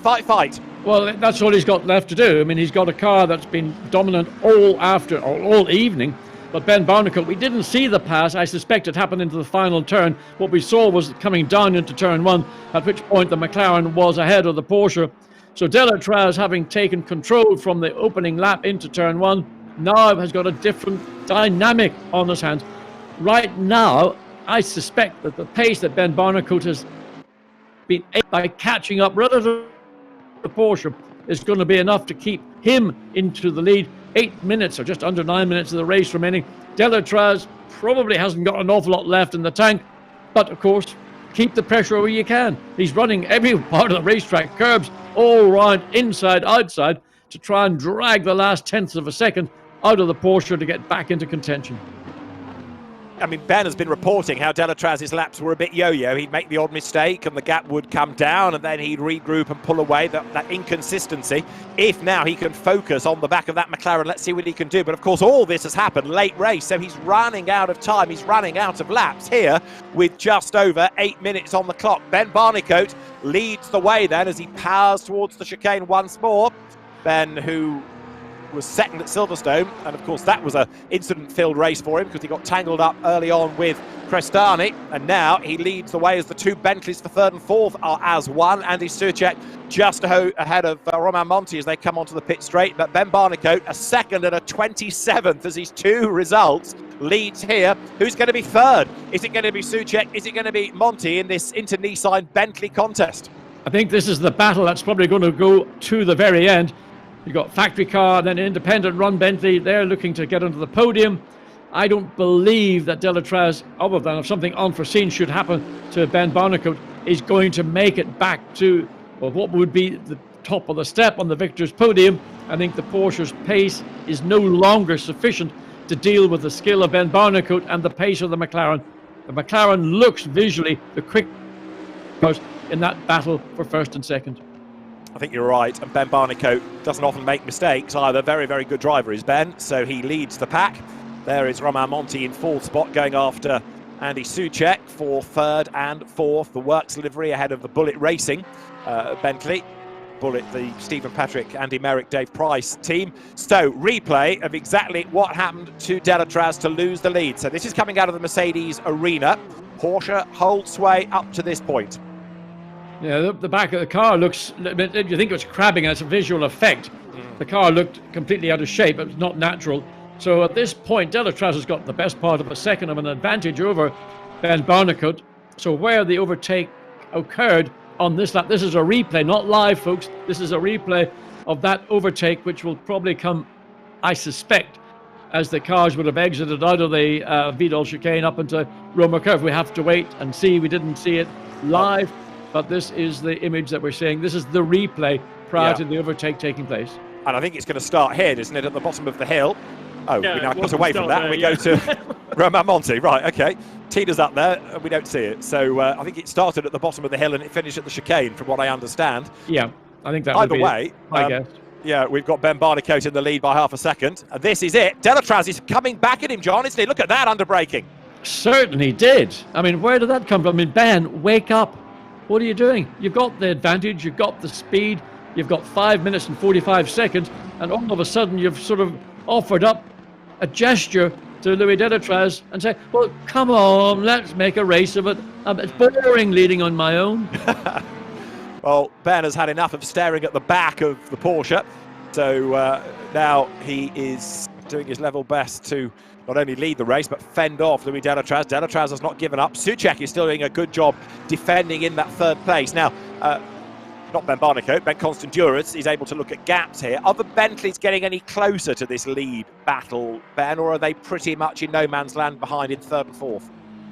Since Barnicoat's been in the lead, the pace actually has been faster than it had been when Delatraz was ahead. Okay. But Barnicoat definitely made a little mistake in that start of that lap, because as you saw, Delatraz right back on the tail, and Delatraz is very much the faster of the two now, and again they're side by side. Okay, so we're on board with March Yellow. There is Delatraz on the outside line. Barnicoat runs it wide up the curb, goes off the road and back on again, but Delatraz will have to get the undercut outside line out of the S's. He wants the inside line for the next section of circuit, but Ben Barnicoat just scrabbles his way back in front as they make the run now down towards the Van Bogen through that fast right. Delatraz looking the quicker up towards the chicane then. Clouds looking a bit ominous overhead for the next race, aren't they, as they flick through the chicane. So Ben Barnicoat now has to go defensive. They're going to be able to squeeze 2, maybe 3 more laps out of the race. And now here they come onto the pit straight once again. Can Ben Barnicoat hang on to this advantage, or, John, can Delatraz do his demon late break going into turn 1? Well, I mean, complete surprise to me to see Ben Barnicoat being, whatever his problems are, that certainly unexpected again, down under braking. You can see Delatraz closes up to the rear of the McLaren. That's ordinarily what you would expect to see. It's on the exit of the corner. So these two cars covered by 2/10, 3/10 of a second, 4/10 if they came out of turn 1. Back this tight turn 3 frustration. So it's slow in, get the throttle open, then accelerate hard out of turn 4. Now Ben Barnicoat has got short straight before he comes down to the Valvoline curve. This is the first of these corners that leads ultimately to the lowest part. Delatraz, I mean, how close does he want to get? Because if he gets any closer, he again will fall into the same trap of getting too close, losing momentum. Barnicoat accelerates down the hill, pulls a little bit of a gap. Gap then once again shortens under brakes. McLaren accelerates, gets the benefit of the climb up the hill. Both cars running without any ballast. Down to the different technologies, down to the different driver skills. I would have said Ben Barnicoat should have had this done and dusted a long time ago. I don't know why or what his issues have been that he's allowed Delatraz to come back at him so quickly and aggressively. It's almost like Louis Delatraz is better as the chaser than the chased, isn't he? He's got something to focus on here, whereas maybe Story in the of my life, David. Story of my life. Too much information, John. Louis Delatraz on this section seems to drop back a little. The perhaps more aero-friendly McLaren able to cut through the air on the run up towards the chicane. 2 more laps to run they will be able to do here. Looking at the clock, you're on board with Delatraz again. So 8/10 at the last sector. Brake turn into the old Coca-Cola curve. You've got the Nordschleife on the left. You've got the hotel on the outside of the road now. Race control and the media centre on the inside as they came past the pits. There it is as we look back from Ben Barnicoat onto his penultimate lap now, I reckon, looking at the clock. Down they go towards turn 1, and here comes Delatraz closing up again under braking. Well, certainly the Porsche does appear to have a marginal advantage under braking, particularly into turn 1, but I don't really understand because both cars are probably pretty much equipped with very similar braking equipment, but Delatraz closes that gap in the first sort of third of the lap. So the gap when they came across the line had extended up to 9, almost a full second. But by the time they're going to get down to the lower parts of the circuit, that's going to be suddenly back up to, looking 5/10, so still 9/10. So up through this bit curve, then onto the second quickest part of the circuit. And now, Ben, it seems that the pace is picking up. They both know they're running out of time. This is the moment. If you've got anything left in the tank or effectively in the rubber, now is the time to really push, isn't it?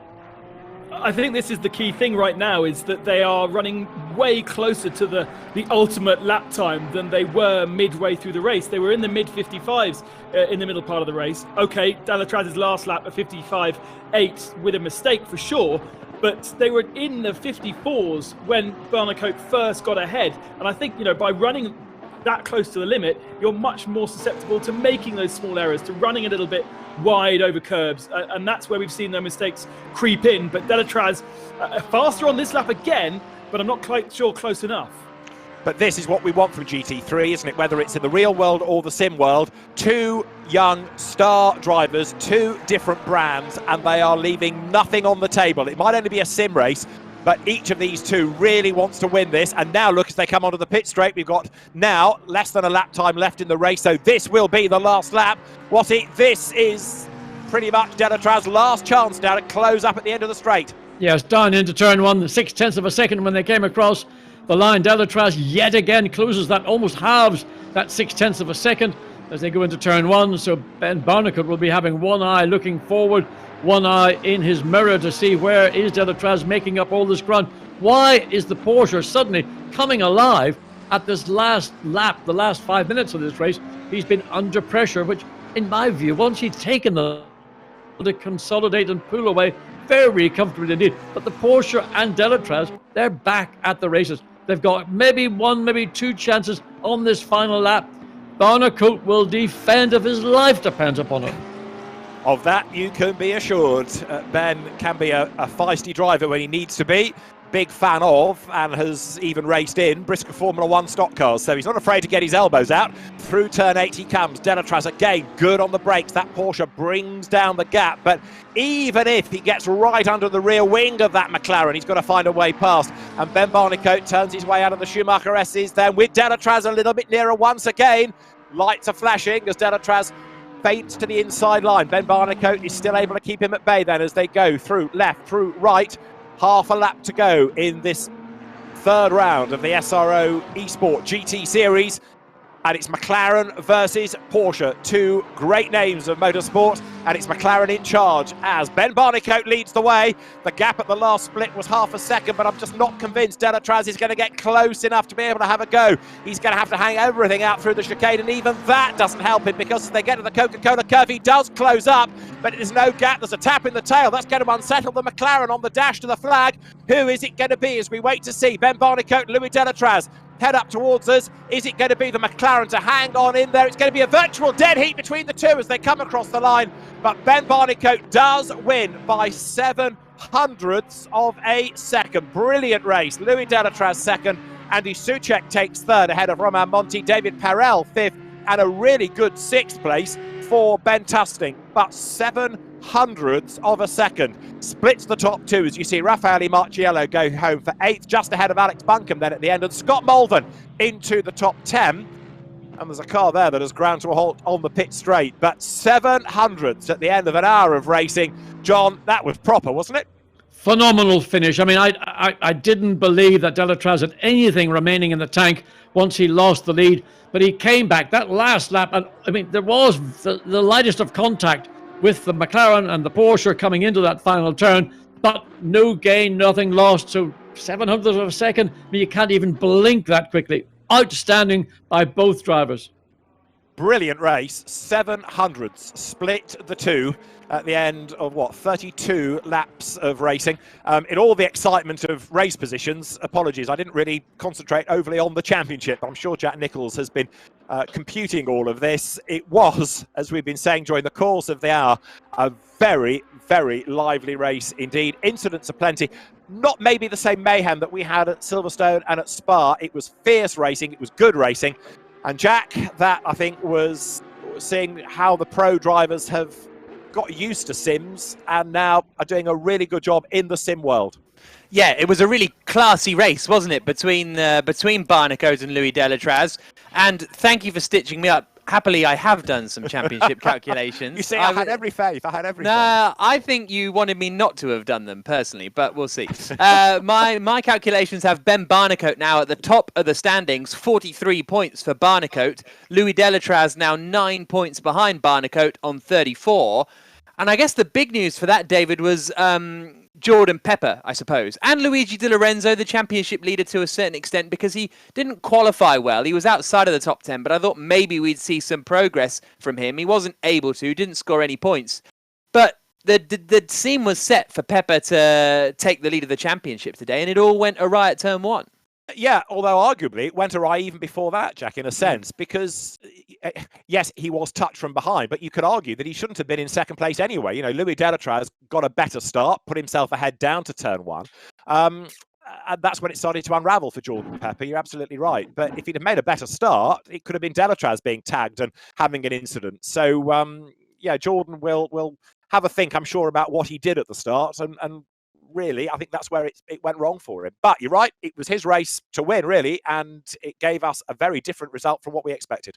Yeah, well, I mean, for me, it was his race to get a solid amount of points. I think that's the thing. It's such a drastic swing, isn't it? From potentially getting your 25 points, okay, you finish second or third, you're picking up 18 or 15, but to pick up 0 from that race is going to be tough. I guess the positive is, with the Bentleys not performing that strongly, he's not going to be too adversely affected for the next race.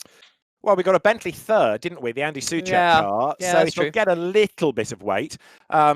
Barcelona isn't the hilliest of circuits, so I don't think it's going to be a massive problem there. I mean, what of course we don't raise the point again, we don't yet know where we're going to have the final round because that's not in our gift.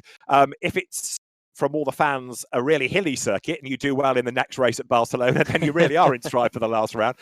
So that's another fascination, because the teams can't necessarily plan forward for that. As far as the championship goes, though, some hard luck stories as ever, some really good drives. Ben Tusting, just another cheer for Ben, another McLaren driver going well, but for somebody that's not really raced at this level in the real world or the sim world, I think he has once again been very impressive. Yeah, I would agree with that. And I think a shout out as well to Andy Soucek, as you say, finishing third for Bentley. That is his first real strong performance. We've seen plenty of him fighting in the midfield, but it's certainly his first podium appearance of the season, and it's good to see Soucek and Bentley up there, because he's always a front runner in the real world. Very strong racer in the GT World Challenge America last year, and I think that deserves a bit of a shout out from Soucek. Absolutely right. And Andy is a hugely experienced driver, and he's a great ambassador for Bentley. He's a nice bloke. You know, he's good to have within the championships, whether they're real world or sim. Another driver that made that graduation from winning in single-seater championships to GT racing. We're getting news about penalties. Raffaele Marciello being given a 5-second time penalty for contact with a car on the last lap of the race. So he is therefore going to drop down the order. So we'll confirm full results in due course. The stewards are still going to have a look at things. So if you go to the esports website in the next 24 hours or so, you'll get the final results. Right now, though, we're looking at how they qualified for the silver race. And that was on, Jack, a wet track, wasn't it? Yeah, it certainly was. So it was a real challenge for these experienced sim racers, and I think that has mixed things up a little bit as well, because it's David Tanitza who has taken pole position, Eamon Murphy alongside him on the front row of the grid, and Arthur Kammerer in third. And in the context of the championship, David Tanitza is third in the standings. He's 4 points behind the joint leaders, Patrick Selva and Andrea Capoccia. But both of those struggled in qualifying. They're going to be starting on the same row, in fact, 19th and 20th for Selva and Capoccia, respectively.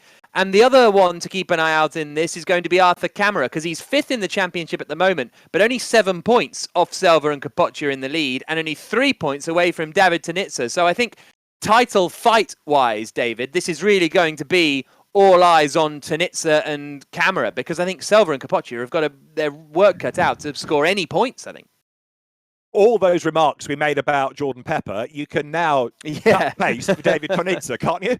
Because here he is on pole position, third in the championship, clear road ahead of him on the run down to the first corner. This is his race to lose. This should be his win, his bag full of points for the championship. Arthur Kammerer starts one row back. And then, fascinatingly, you've got the two drivers jointly leading the championship side by side on the grid, much, much further back, namely on the 10th row. Patrick Selva 19th, Andrea Capoccia starting 20th. So they're starting outside the points. They've got to try and work their way through all of this traffic and keep out of trouble and score. While they're doing that, Tonzilla should be away up the road, I would have thought. Yeah, he'll be hoping for that, won't he? Ben Constanduris will bring you on this. As our correspondent, what the qualifying took place in the wet, damp conditions? Are we expecting similar for the race? And how? Well, actually, I've just seen a shot of I've just looked out the window, Ben. It's chucking it down. It's definitely a lot wetter than they qualified in. They started the session in qualifying, some with slick tyres on, and it's just got wetter and wetter. And in the silver world of the SRO situation, it's just carried on raining. This is going to be horrible. There are plenty of guys out there who have no experience in driving in wet conditions, let alone driving in wet conditions on ACC. And this is going to be particularly hard for them to know where the grip is. You know, that's a thing that happens in the real world. Every single lap it changes because the rain is falling, and they will be, I think it's only anything in sim world just seems to be emphasized, and I think this is going to be very hard to keep the cars facing in the right direction.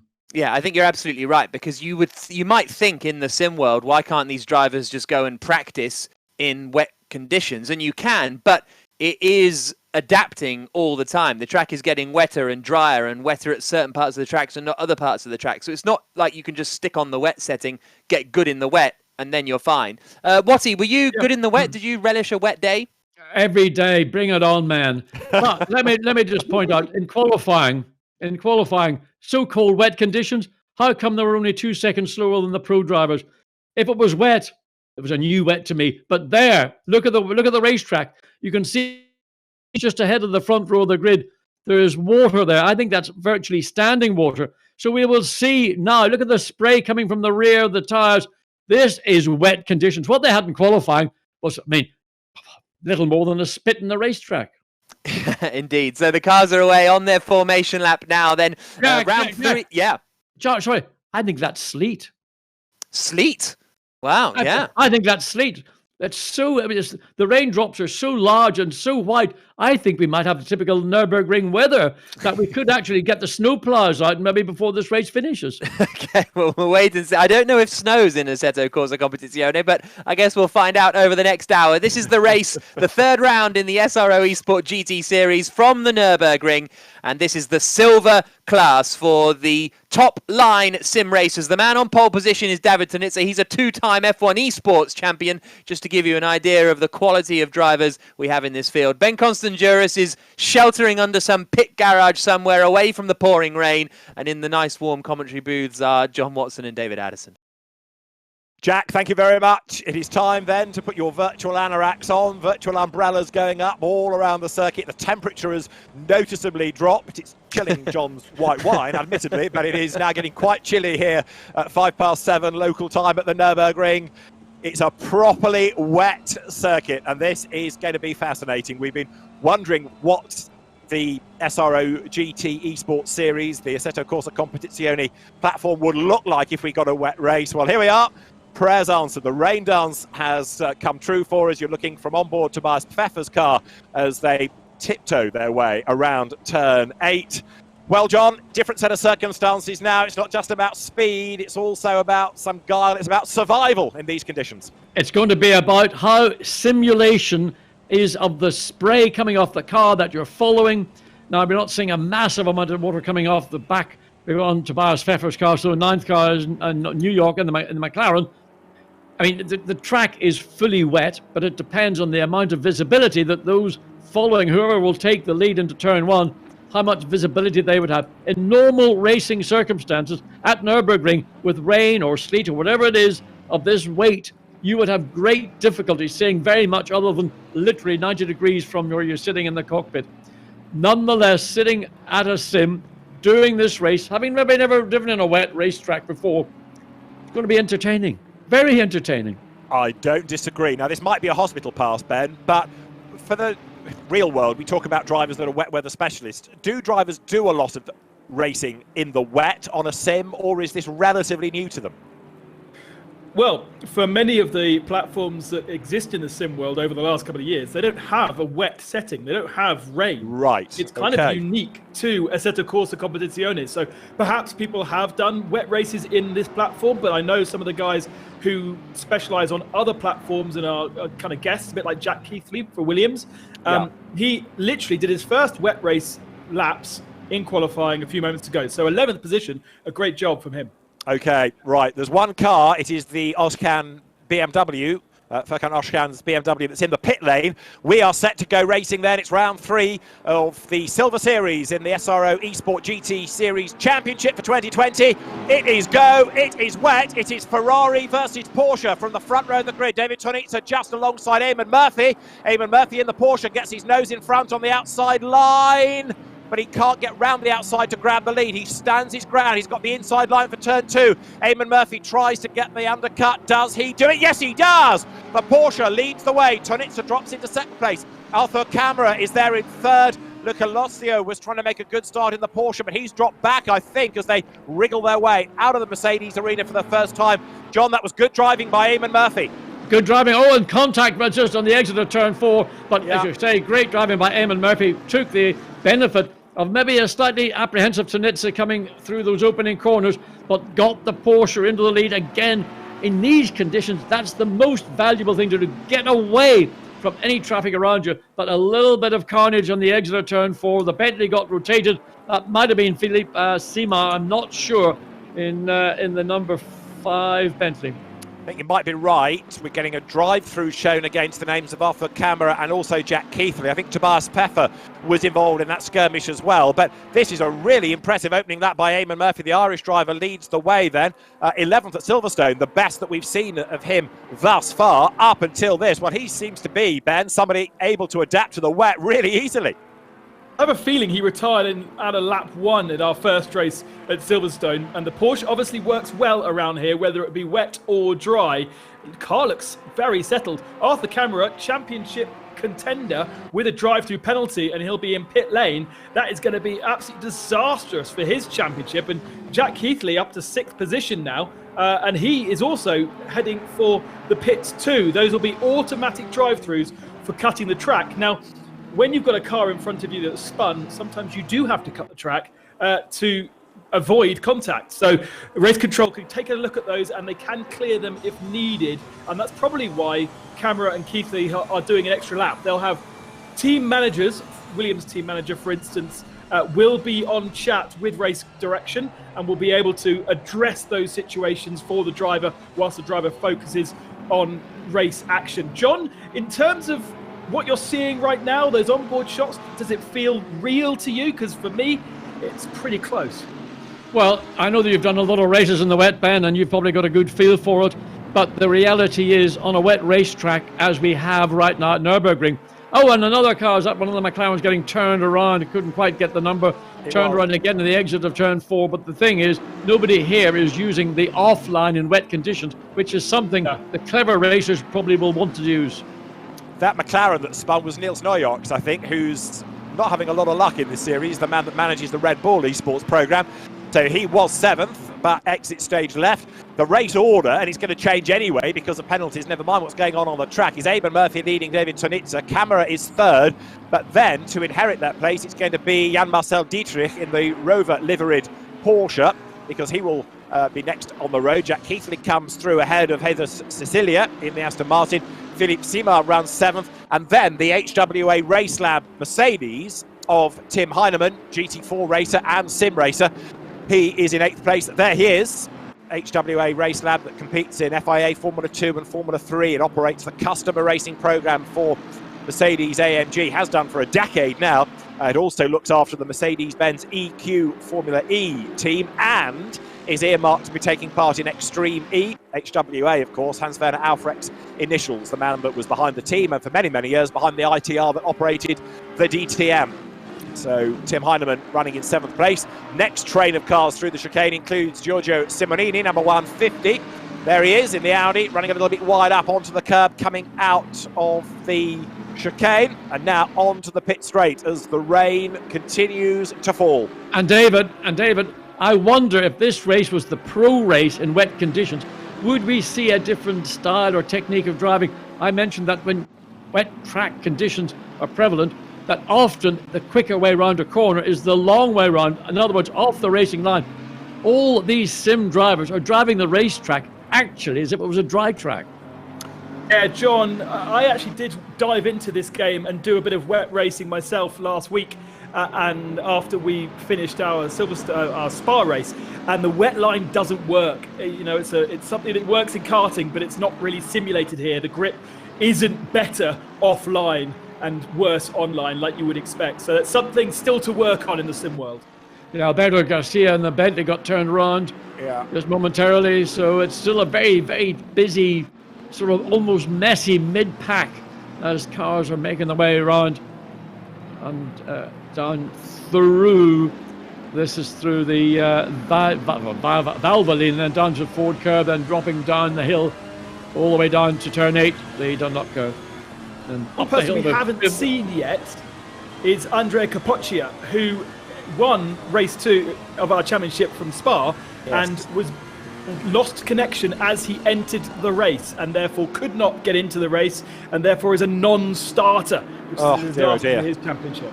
I was just looking to see where he was. You've answered my question. You were reading my mind, Ben. So I accounted for Patrick Selva, the joint championship leader, who is 12th. That's an amazing job, I reckon, bearing in mind he was 19th on the grid. So he's doing good progress nearly into the points. But Capoccia, a non-starter. Looking here at Philippe Simard, just ahead of Tim Heinemann as they wriggle their way out of the chicane. Philippe Simard had a good run, did he not, at Silverstone in his Bentley, he was 10th there, and Tim Heinemann was quick last time out at Spa, but he did get a penalty, but he got the fastest lap of the race, so we know that Heinemann has got real world as well as dim world pace. 6:30 Lamborghini is Gregor Schill, and he comes up towards the timing line with the BMW. So 17th and 18th, those two run as they go over the timing line. Camera, by the look of it, and Jack Keithley as well, now are in the pits, Ben, so those drive-throughs have stayed. Oh, massively disappointing for those two. They were both running really well. Camera just coming back out onto the track behind David Greco, so that Academy squad, and right there behind them is Enzo Bonito, another experienced esports competitor. Sima, in the meantime, is keeping the HWA Race Lab Mercedes of Tim Heinemann at bay, and it's a Porsche leading the way from a Ferrari. Well, of course, Porsche dominated the first 7/8 of the pro race, didn't take the race win, lost out by 700. That was a McLaren victory. Eamon Murphy really having the drive of the season as far as he is concerned. He leads the way on lap 4. And in some respects, David, I would have to say Eamon Murphy taking the lead into turn 1, pulling out just under 1.5 seconds from what I would say was the more favoured Tunizia in the Ferrari, doing just the perfect job in less than perfect track conditions. He's got clear visibility. He's not being interfered with by any other cars that he's having to battle with, so he can do what we saw Happen Delatraz do all the way through 7/8 of the race, had total control. Well, we've got 51 minutes plus on the clock, a long way yet to go, and a lot more can happen. Whether this racetrack is going to stay wet all the way through or whether it can change, that's another factor of sim racing. You can see just some cars going more offline. There is clearly more standing water when you go offline, so that's a no-no for these sim drivers to think about. Out of the Mercedes arena comes this Italian brand battle. 7th, 8th, 9th. 8th in the midst is Camille Franchak. There he is, keeping Enzo Bonito at bay. And whoops, big drama, because that was the Bentley getting all sideways. Santoro was delayed and cannoning across the road, clipping Franchak, and also Enzo Bonito getting involved in all of that. Philippe Sima, I think, was the one that started all of that in the Bentley getting sideways. Some benefited, others have come off badly. And it all happens so quickly. The car suddenly is sideways and it's blocking the road, and those that are directly behind have got little space because there's somebody else on your left and probably somebody on your right as well. So very congested through turns 3 and 4 at the Nurburgring, as is ever the case. Now down the hill, and Basalva is in 9th position, just catching up with him as they accelerate up the hill out of the Dunlop curve. One of the things you'll want to stay off of, I suppose, like real life, is the curbs. Incredibly greasy, and way even worse than the track itself. So if you think you can lean on the track, you definitely can't lean on the curbs. If you get forced off the curb like that, then you've got to be very, very careful.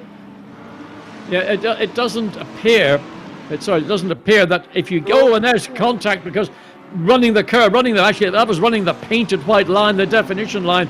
So that is a case of where the curbs are slippery, but the painted white lines are probably even more slippery. And the car just certainly turned sharp right and off to the inside of the racetrack, and undoubtedly would have bounced off the barrier, hopefully get back to the pits.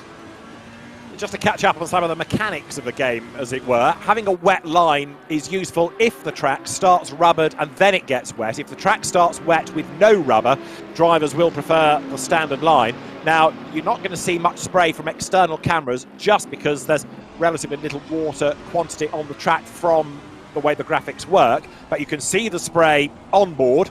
Heavier conditions, the spray can be massive. Right now, the conditions, you might not think it, but the conditions are set to be very light rain.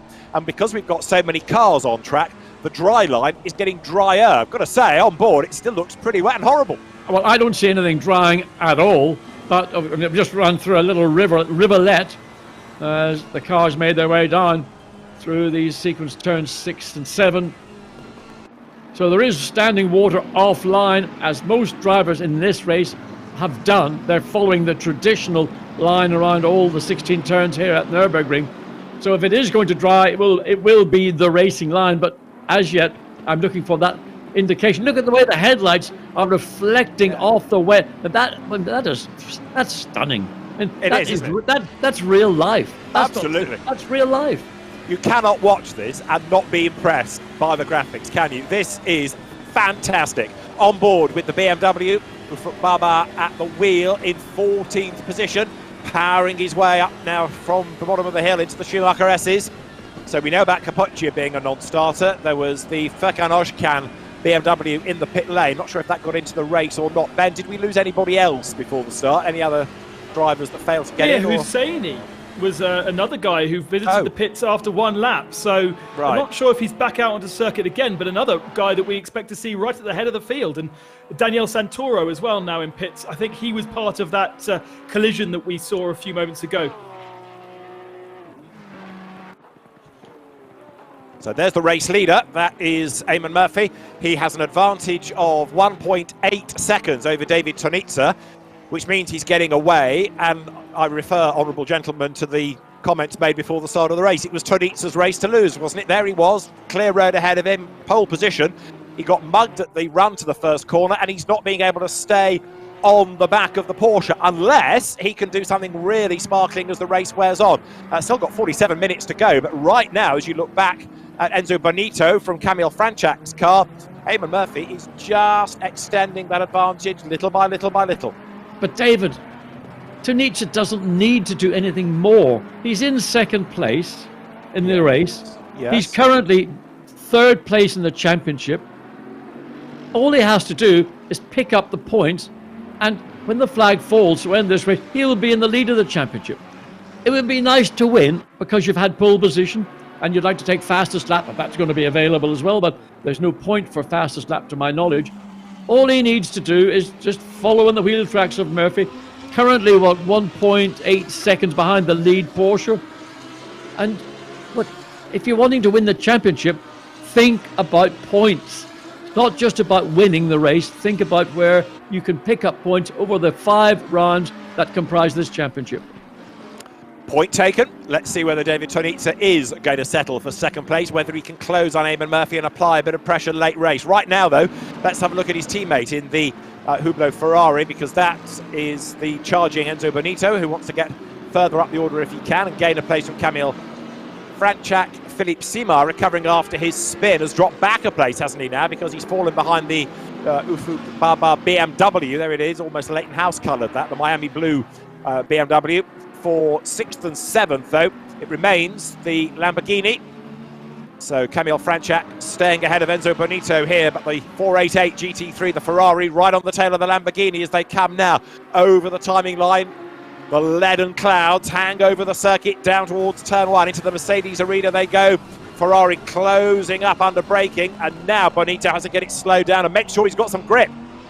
Yeah, it's easy to overrun into turn 1 because it's a downhill. You've got that little dip. It's a very nasty little part of the racetrack, an area that catches out so many people.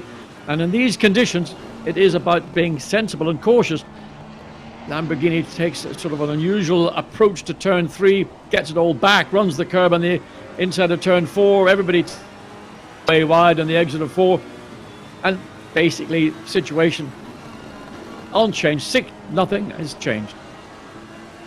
So Franchak doing a good job here of maintaining 6th place.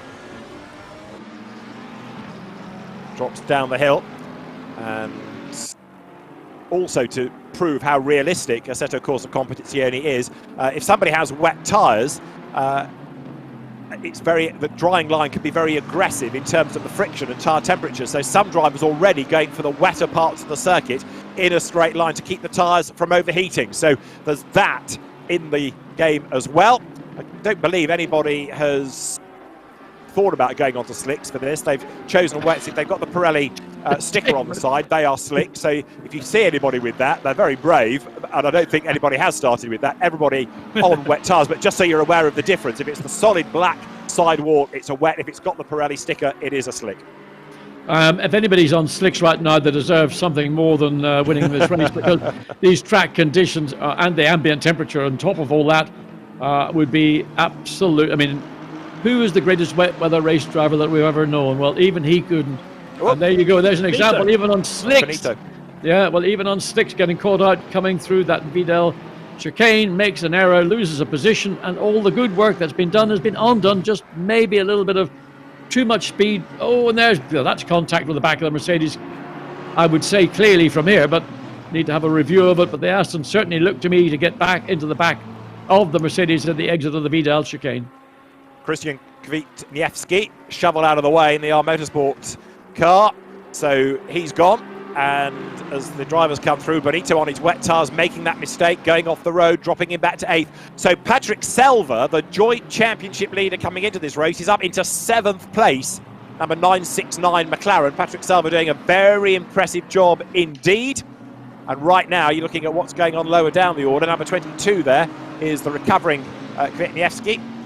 Through he goes, and the Mercedes that was ahead of him, having been shoveled out of the way, Kwiatkowski comes out of the Mercedes arena and blasts downhill once more. David, just interesting that Selva's made that progress in the McLaren, because Tanitsa has been, I say, consolidating his 2nd place, thinking of the championship.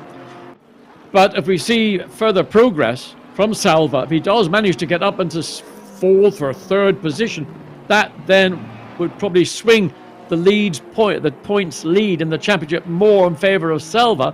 But he's still got a lot of work to do, and he's basically about 14 seconds behind getting into 4th place, let alone putting any pressure on Tanitsa currently, and for this entire race in 2nd. Agreed, but with just under 42 minutes to go, it's all doable. Selva can have a go. Yeah, he's not done, is he? No, I mean, for Selva particularly, as long as he can clear those cars directly ahead of him, quickly and cleanly, then he can put pressure on Tanitsa, who would be, in my view, the person who will walk away from this weekend as the championship leader. Adam Pinchas there for the HWA Race Lab, just losing out to the BMW with Barber ahead of him.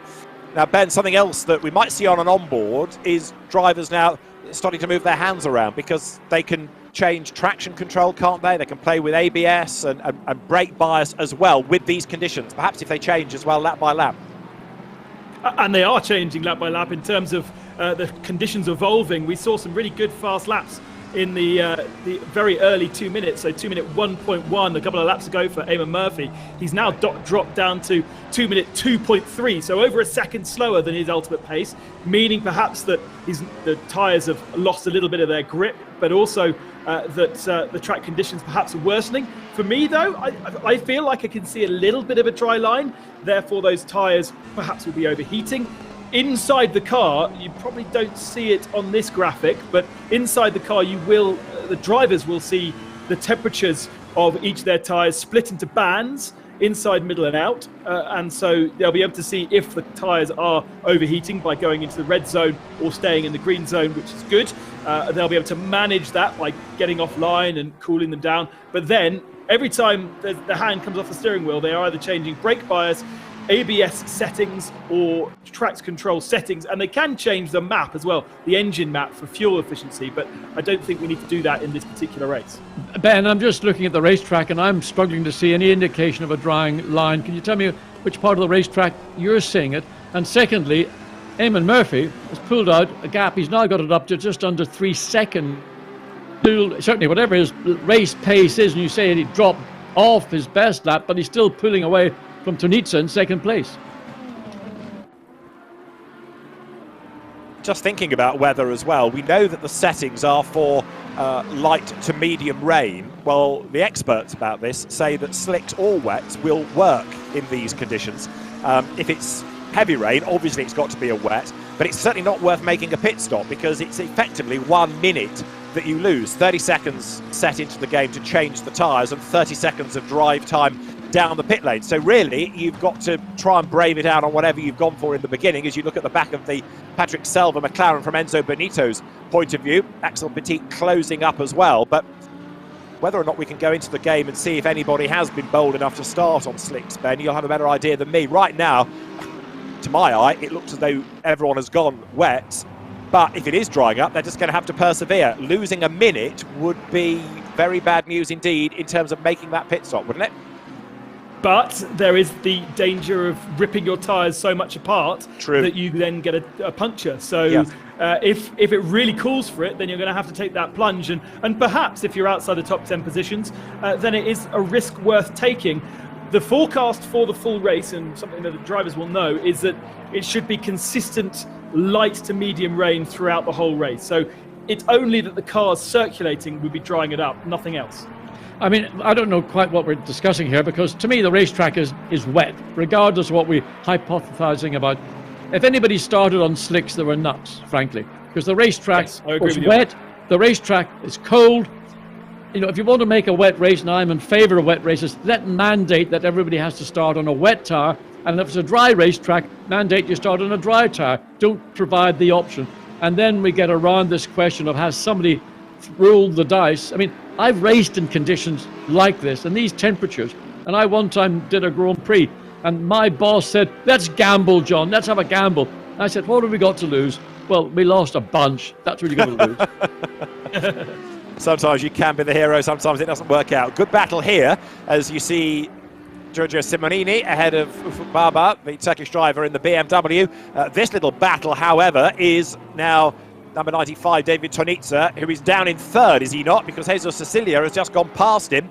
So Cecilia, there, number 15 in the Aston Martin, up into second place.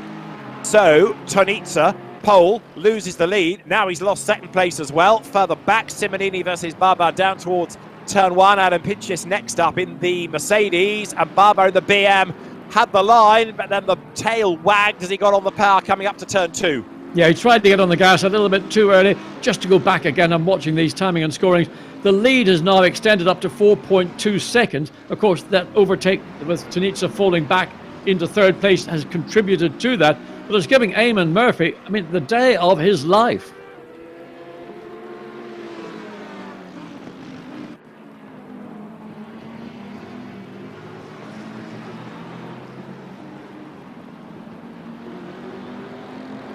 So Eamon Murphy's advantage then growing all the time, helped by that battle for second spot, because as they argue, so they delay one another. Down the hill goes Ufuk Baba once more, wanting to break into the points. So the number 86 BMW, there it is. Ufuk's had a 39th and a 27th as his two results thus far. And here he is in 11th place. So going really well here, right on the back of the Audi. Remember that the Audi is a heavy car for the purposes of the silver race here. Winning last time out at Spa, so therefore it carries 25 kilos. 17 on the Lexus, although we don't actually have Hani Al-Sabti, who was second at Spa, and then 10 on the Lamborghinis. So that's how the weight balance, the weight distribution for success goes coming into the silver race here. So 155, Enzo Benito under attack. He's got a Lexus behind him, which is the car of Axel Petit, and as I just said, that's got an extra 17 kilos thanks to Al-Sabti's result at Spa. One of the factors in a wet race is that the weight penalty that you're carrying probably has less effect than the other effect, i.e. a wet racetrack, and parts of the racetrack being wetter than others, as we look to see Benito, can he make a pass? And Salva, can he just about hold it? It's very, very tight. Salva was the wider of the two in turn one, which gives him the upper ground when he goes into turn two. So these two have been pushing, shoving literally all the way around the racetrack. Benito thinks he can make a move up into turn three, very tight indeed. Salva gives him the mo. I thought he'd given him enough room, but he got the back end of the McLaren step out, and that's bad news for Salva, good news for Benito. So Salva, 19th, he started, was 7th, slips back down to 8th. He might lose another place if he's not careful, because he's got Petit crawling all over the back of him. Axel Petit, you're riding with him here then, the French driver in the Tech 1 Racing livery Lexus, staring at the back of Patrick Salva, the man that won dominantly at Silverstone, left everybody else squabbling behind him. He just drove away from the opposition. 34 minutes on the clock, Porsche leading the way. Eamon Murphy, the Irishman, ahead of Spaniard Jesus Cecilia, and then David Tonitza down in third spot right now. Interesting just to see Cecilia now that he's gotten into second place. The gap between first around just under 4.5 seconds. Now that Cecilia has got that place, he can now focus on the Porsche directly ahead. Was he going to make any headway into that advantage that Porsche has had all the way through? So Axel Petit on board, still chasing Patrick Salva. It looks wet here, or wetter. I think that's part of the spray coming onto the windscreen, but absolutely. Through they turn, up towards the chicane.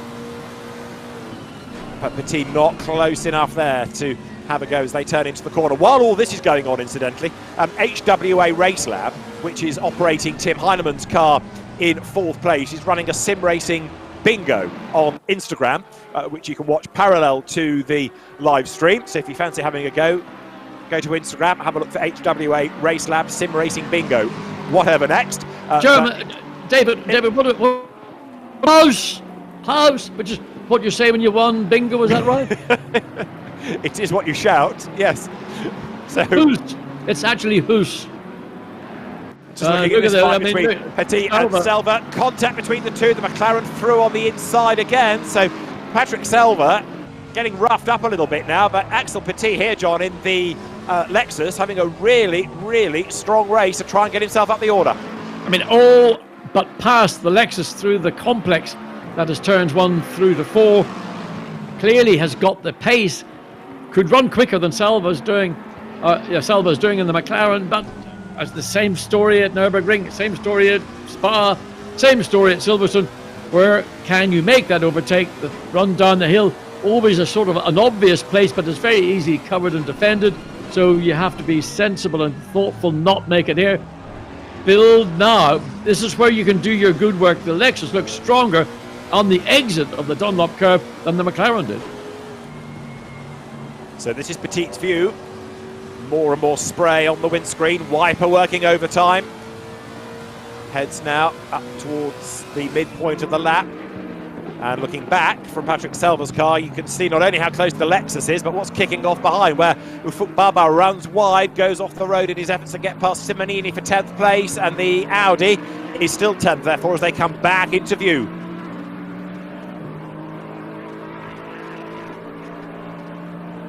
Now, one car that was well placed on the grid, but has fallen a long way back, is Luca Lossio, number 28 Porsche. He was 4th on the grid and has plunged down the order. And one reason for this, Ben, is I understand that he is on slick tyres. It looks like it. He has chosen the slick tyres. Now, the reason for that, and graphically you're seeing one thing, but physically they've inputted 30% rain and 30% wet track. So right. That's not actually a huge amount, you know, in comparison to going up to thunderstorm level. 30% rain, 100% rain is thunderstorms and craziness. We've also got 20 degrees track temperature and 20 degrees air temperature, which will accelerate the drying process as well. So this really is, as much as I understand Watty looking at it and going, well, there's rain falling from the sky, it must be really wet. Actually, what they're feeling is something quite different and not a very wet track, and that's why Lossio went for the slick tyre, but it's not worked for him as yet.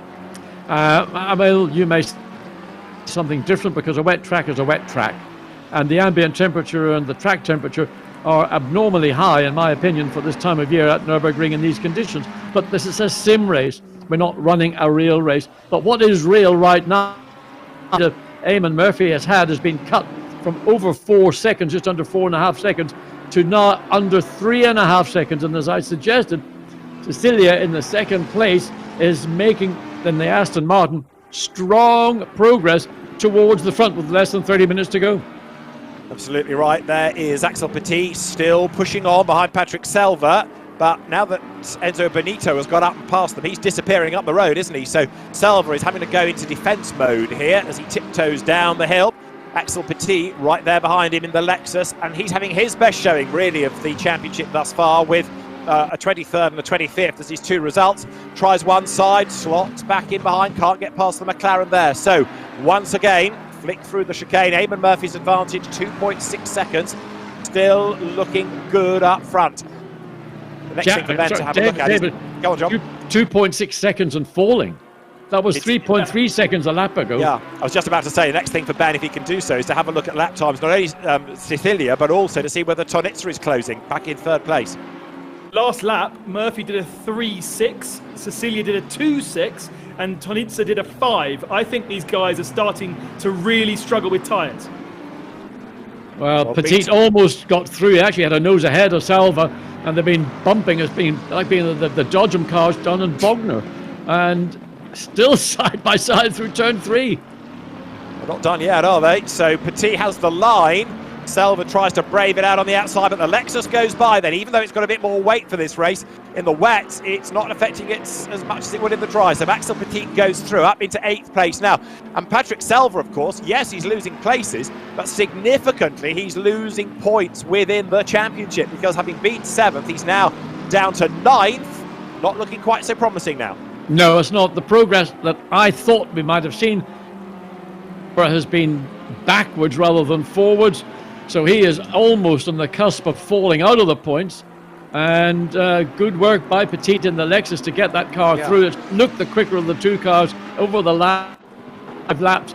And he found the opportunity. He sort of bullied it out all the way through turns 1 to turn 4. So one way, then the other way. Good driving, good thinking, principally working it out and not making an error. So there is Enzo Benito, 6th place, but the man that's currently in 2nd spot, Jesus Cecilia, is becoming the driver to keep an eye to now. He started 8th, he's running 2nd, he's closing on the leader. The Aston Martin, we know, is a good, well-balanced car on a damp circuit, and Cecilia proving that as he makes his way closer to the Porsche. Is the Porsche an easy car to drive in the wet compared to the Aston? Discuss. Well, I think in these conditions, they've each got their own characteristics. Hold on, maybe, maybe, Ben, do you think the Aston could be on slicks? Is that why it's going quicker than the Porsche? Or is it only one? Yeah, Lossier is the only one that we know of that's a bit gambled on the slicks. So right now it's down to Cecilia's ability and the Aston as a car, the setup. He is closing on Murphy. This is Simonini's view, running in 10th place. And therefore the last driver in the points at the moment. Again, you just see how difficult.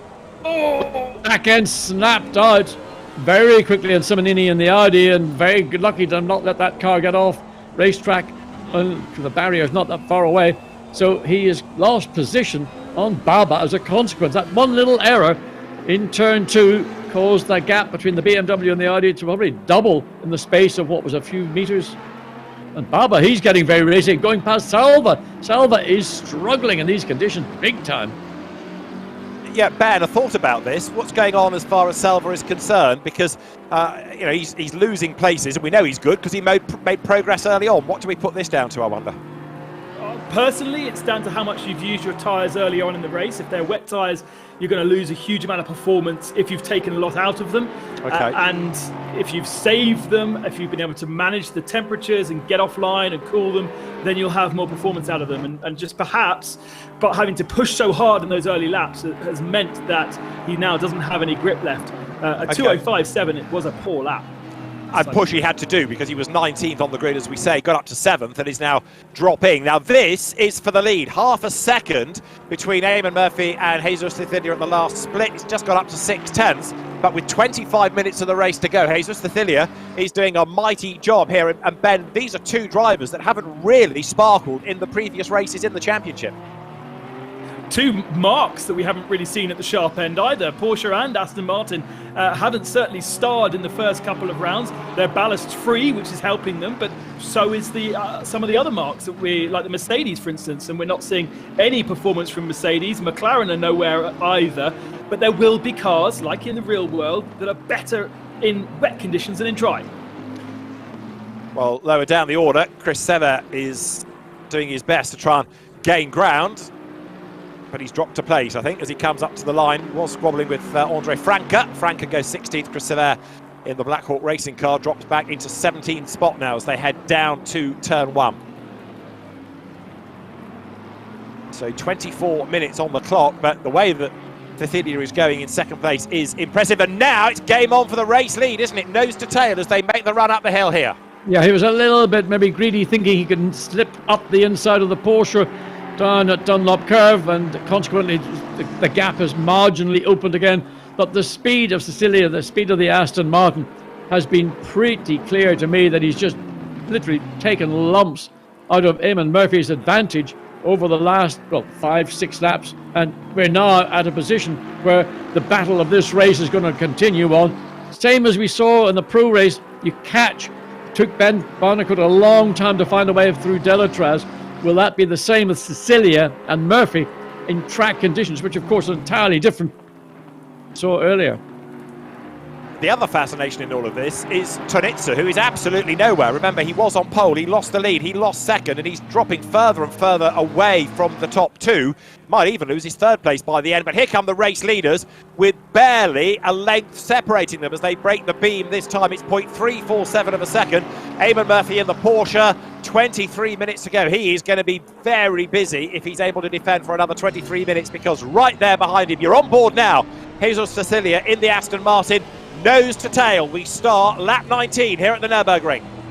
It's important that Eamon Murphy just makes every corner wheel perfect. Get your apexes, get your exits, get your braking zones. Don't try and drive away, because you don't actually have the pace that Cecilia and the Aston Martin. But what you can do is the same old story, the pursued and the pursuer. You get to a particular zone, and if I was in the lead of this race, I would be doing everything possible to spoil Cecilia's opportunity, to frustrate him, make him a bit mad, make him want to do something that might be not the rational choice. Ignore the car that's third on the road. That McLaren is a lap down as they drop into the turn 8 right-hander now. Plunge downhill, careful with the braking because of the water on the road. The Porsche with a slightly greater advantage maybe as they come up the hill. Yes, 3/10 at the start of the lap, 6/10 now is the margin between the top two. But equally, 22 minutes of the race to go. Jesus Cecilia still doing a good job. The McLaren, the third car on this chain of cars, actually is the quickest of these. And I just wonder, I mean, it's not considered good etiquette to unlap yourself when the battle of the two cars that are directly ahead of you are those that are fighting for the race lead. Nevertheless, the pace of the McLaren is, I think, interesting. It is, isn't it? Makes you wonder why it's a lap down if it's got this good pace. However, for the race lead, Cecilia now makes his move, closes up towards the chicane. Through they turn, left, right, ride the curb. Both of them taking a huge bite out of the middle. Porsche goes wide. Cecilia up the inside line into the Coca-Cola curve. Job done. Yeah, that was Eamon Murphy making a mistake, and he left that door wide open. Yeah, he got the left side of the Porsche on the curb. The back end snapped. He had to get out of the throttle. Easily seen and read by Cecilia. He did absolutely the perfect overtake. He applied the pressure. He got the result that he wanted, and he just then placed the Aston Martin up the inside into the final turn, and as easy as you like. And that's the way you want to make a pass. You want to force your competitor into the error. I thought it might have been Murphy trying to force Cecilia to make an over-eager pass, but now the pass has been made. Cecilia, clear air, going to drive away, and now Murphy's got to contend with the back marker McLaren getting into the mix outside of the points, outside of the overall positions, but nevertheless it's a frustration.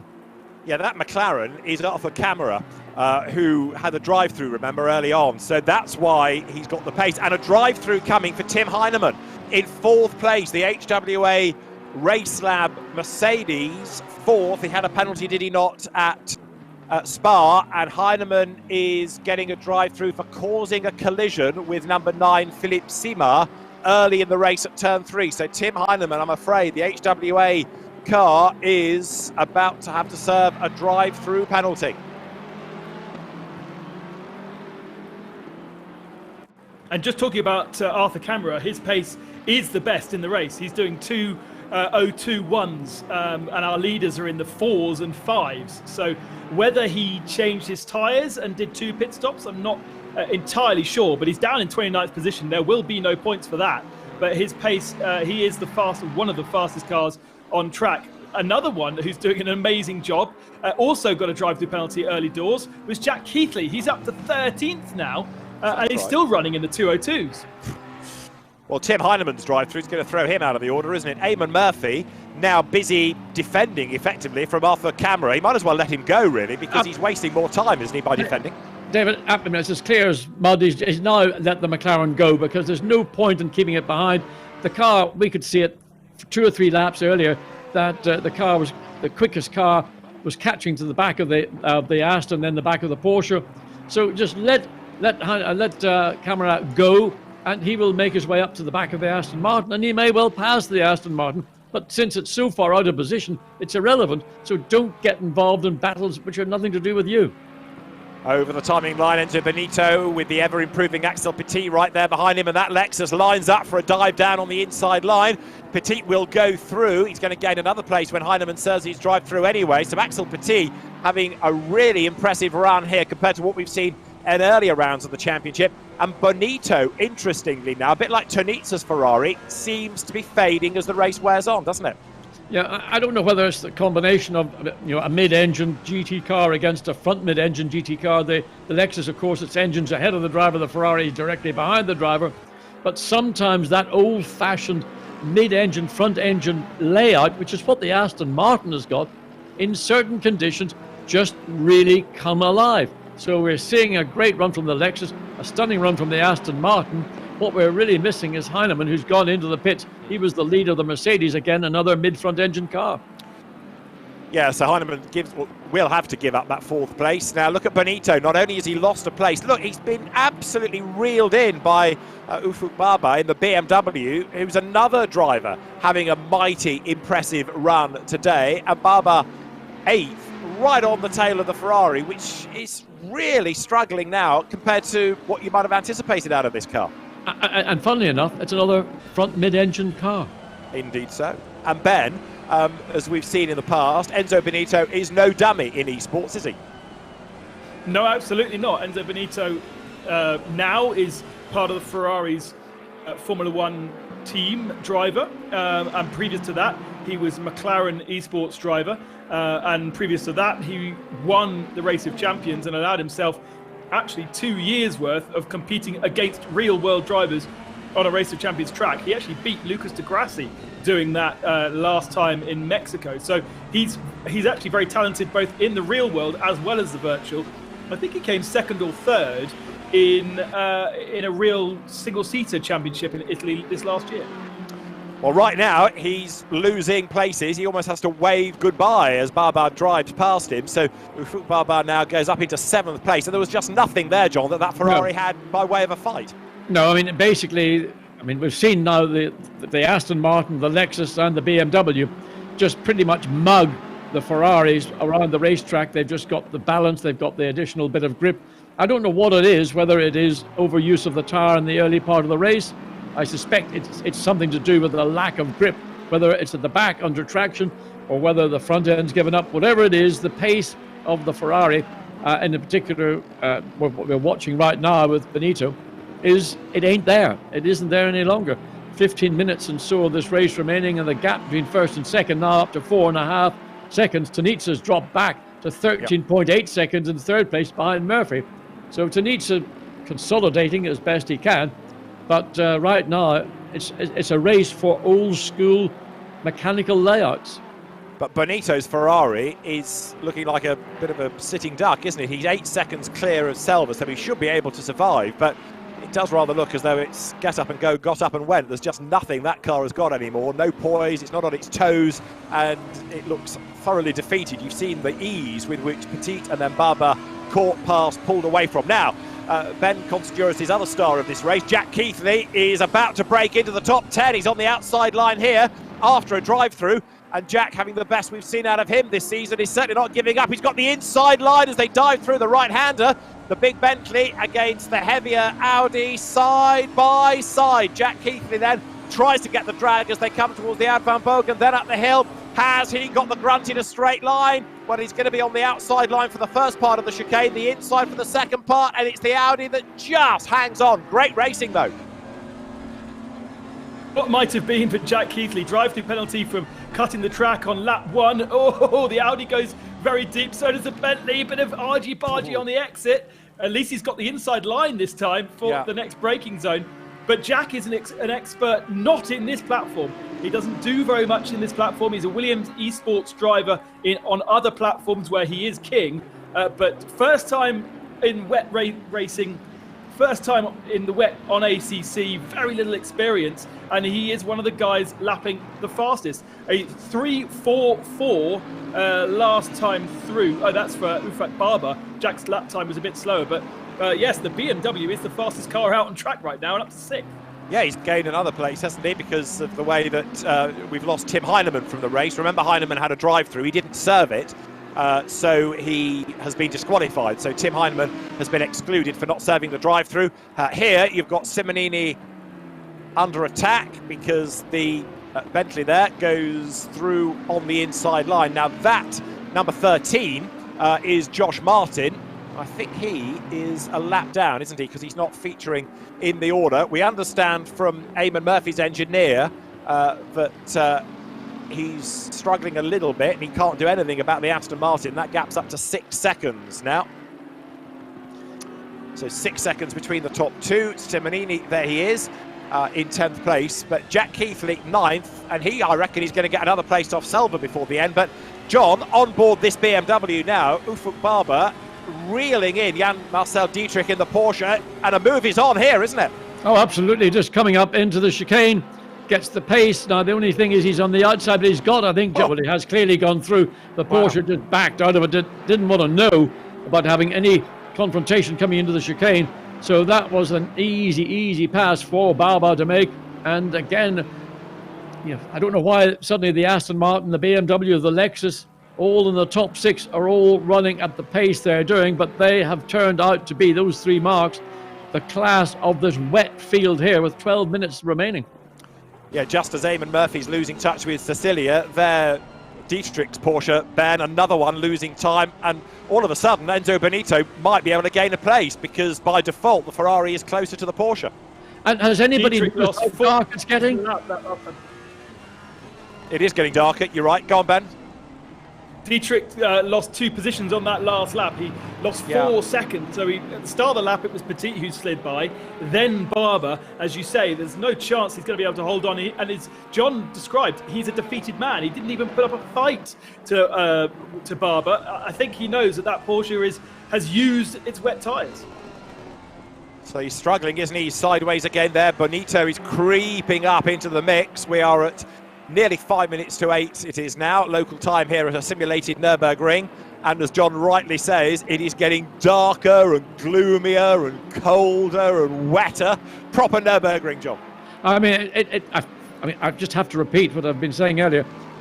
It's very difficult to believe this isn't a live motor race because everything is replicating precisely what it would be like at Nurburgring. You can see the background. The rain falling, it's beginning to be typical Nürburgring. You can't see your hand in front of your face.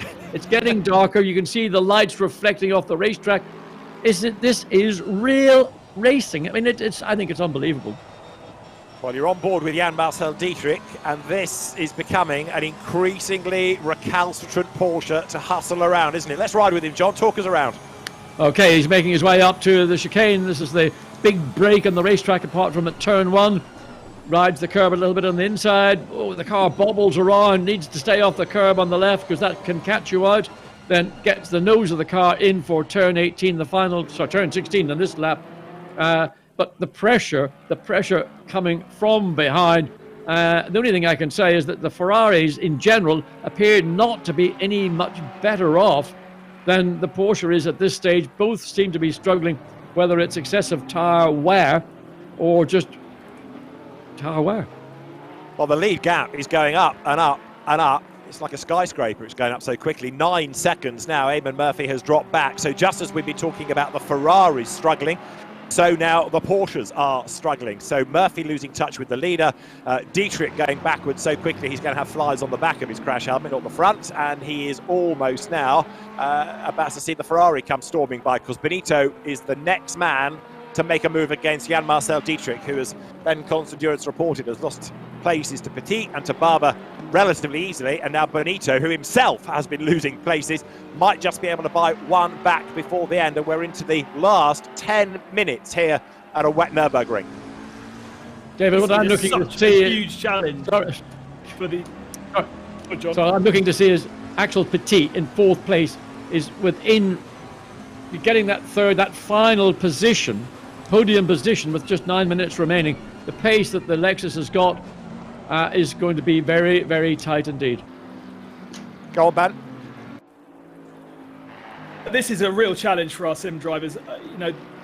They have done thousands of hours of practice on this platform. They know it inside out, but now to throw these conditions at them relatively high, as John keeps saying, relatively high track and air temperature at 19 degrees for a wet day. I don't think that would have helped the tyres at all. And for sure, we have not got very good performance out of the rubber, let alone the track conditions. And the McLaren goes off in the background. No, that's just an issue. And so, lap times are now 3 or 4 seconds off what they were able to do at the start of the race. And that is such a struggle. Oh, that's not the way to do it. Well, that's Josh Martin, who is 26th. He's doing good pace, but he's 2 laps down after earlier dramas. So the Team Parker Racing liveried Bentley up towards the timing line. This is David Tonitza, who is 3rd for the FDA Hublot Esports team. But David, yes, look how close Petit is closed. He's taken almost 2 seconds out on the last lap. So he is now within 2.2 seconds. You can see the Lexus just coming into camera shot. There it is. There's the Ferrari. Tonitza in 3rd place probably will lose that with 7.5 minutes of this race going. I mean, nobody could have thought the way that some of these cars, the mid-front engine cars, would come alive, whether it's because they are looking after their rubber, their Pirelli wet weather tires better than the mid-engine, the Ferraris, the Porsches, the others. Something I don't understand. Maybe we'll hear in some of the post-race interviews. But right now, Tonitza needs to be thinking about, can I hang on? And look at Baba. He's also at the races. So it could be that Tonitza could end up back in 5th place before this race is finished. Go back almost an hour, you were suggesting, and we agreed, that Tonitza wasn't that fussed about winning the race. He was happy to be 2nd and bank the points, get the championship lead.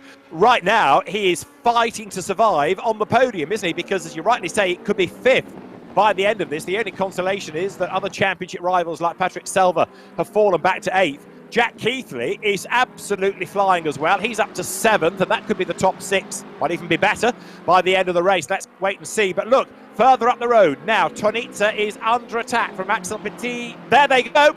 Here is the Lexus making its move. You look at the BMW, but the Lexus goes by easy peasy up to the chicane. Absolutely. I mean, what do you call him? Tonitza just simply said, I don't have any more in the tank.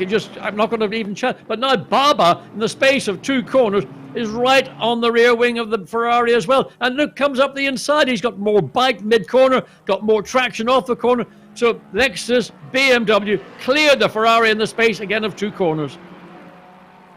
So it's Aston Martin ahead of Porsche, ahead of Lexus, ahead of BMW, ahead of Ferrari. But no question, Ben, Tonitza is fading. And let's consider also that this is an open setup race, meaning that all the drivers are able to change the setup of the car and try and maximize the car. So they may have done, a 15-minute run and be very happy with their wet setup, knowing that throughout the whole week they've had these tests in the wet. So it gave them a good idea that they were going to have a wet race. They would have been playing with a setup, but setup in 15 minutes, as John will be able to testify, is not the same as set up for a full hour race. And I think some of these guys have gone, yep, that car feels good over 15 minutes, we're all okay. Maybe the BMW has been set up for a full hour to look after the tyres and to get it to the end. And that's where we're seeing such huge differentiations in pace at the end of this race. Well, of course, one of the things that happens over the course of the race is not just the tyre itself, but of course the weight of the fuel on board. It reduces, so the car has got a dynamic change taking place every lap. As we look again further down the field, this is rounding out the top 10. The Aston Martin struggling to hold off Frankie in the Bentley in 11th, at 0.3 of a second the gap when they came across the first sector. So this is for the last championship point, isn't it? Kvetnieski ahead of Andre Franca, and contact between the two because it was the Aston that made a mess of turn 8. Through goes the Bentley. Andre Franca gains 1 spot then. Look at the lead gap, 15 seconds it's shot up to now. As Eamon Murphy is another driver really on damage limitation, just trying to get to the end as he struggles for traction, struggles with his setup and his tyre choice here. Yeah, he's got Axel Petit, 10.5 seconds behind. It's a big ask to take that amount of time out with only 4.5 minutes of the race remaining. So any podium position will be a very happy day for all top 3. And Cecilia, who has pulled away, 16.5 seconds. I mean, it's just been monstrous. Yes. But the way that Petit has been going and his pace relative to the Porsches, expect the gap to come down. That's Petit ahead of us. We're riding in the BMW with Ufuk Baba. This is turn 2 coming through the Mercedes arena. The gap's So, wide in to fact, touch there. Yeah, it'll be interesting to see actually whether Petit, who's got his eyes focused on second place, hasn't really kept an eye on his mirror, because Baba, right now in the BMW, appears to be the quickest car on the circuit. And further down, Adam Pitchesh comes over the line with Tobias Pfeffer, 13th behind him. Pfeffer, I think, was the spinner we had on the first lap from memory, so he's not really been able to fight back in the way that others have. Adam Pitchesh now upholding HWA Race Lab honour. Andre Franke has got himself onto the back of Patrick Selva.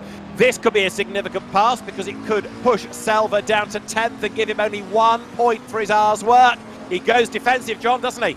Yeah, that was a legitimate move because he was ahead and he's entitled to take the line on the entry into that downhill Valvoline curve. But it meant that you've got to get out of the throttle, otherwise, well, there we see Franke suddenly, he's out of the throttle big time. So that was a sideways Selva, came across the front of Franke, contact between the two. That's going to promote this battle potentially. Pitches versus Pfeffer. So contact as they went down the hill, but Franke is ahead. Let's see what damage that's done to either of those cars. It's getting ever darker, ever gloomier as the headlights are reflected off the road. Again, proper simulation of what the Nurburgring is like. I thought it was my eyes. David, well, talking of eyes, when you're in the real world, your eyes will adjust to the amount of light it allows in to potentially give you almost the ability to see more than we see on television pictures.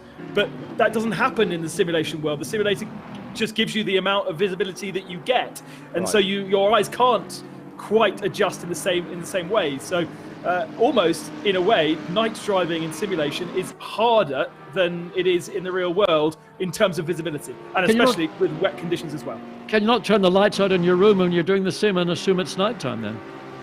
Or draw the curtain? A lot of people will. Draw the curtain. Yeah, a lot of people will. Yep.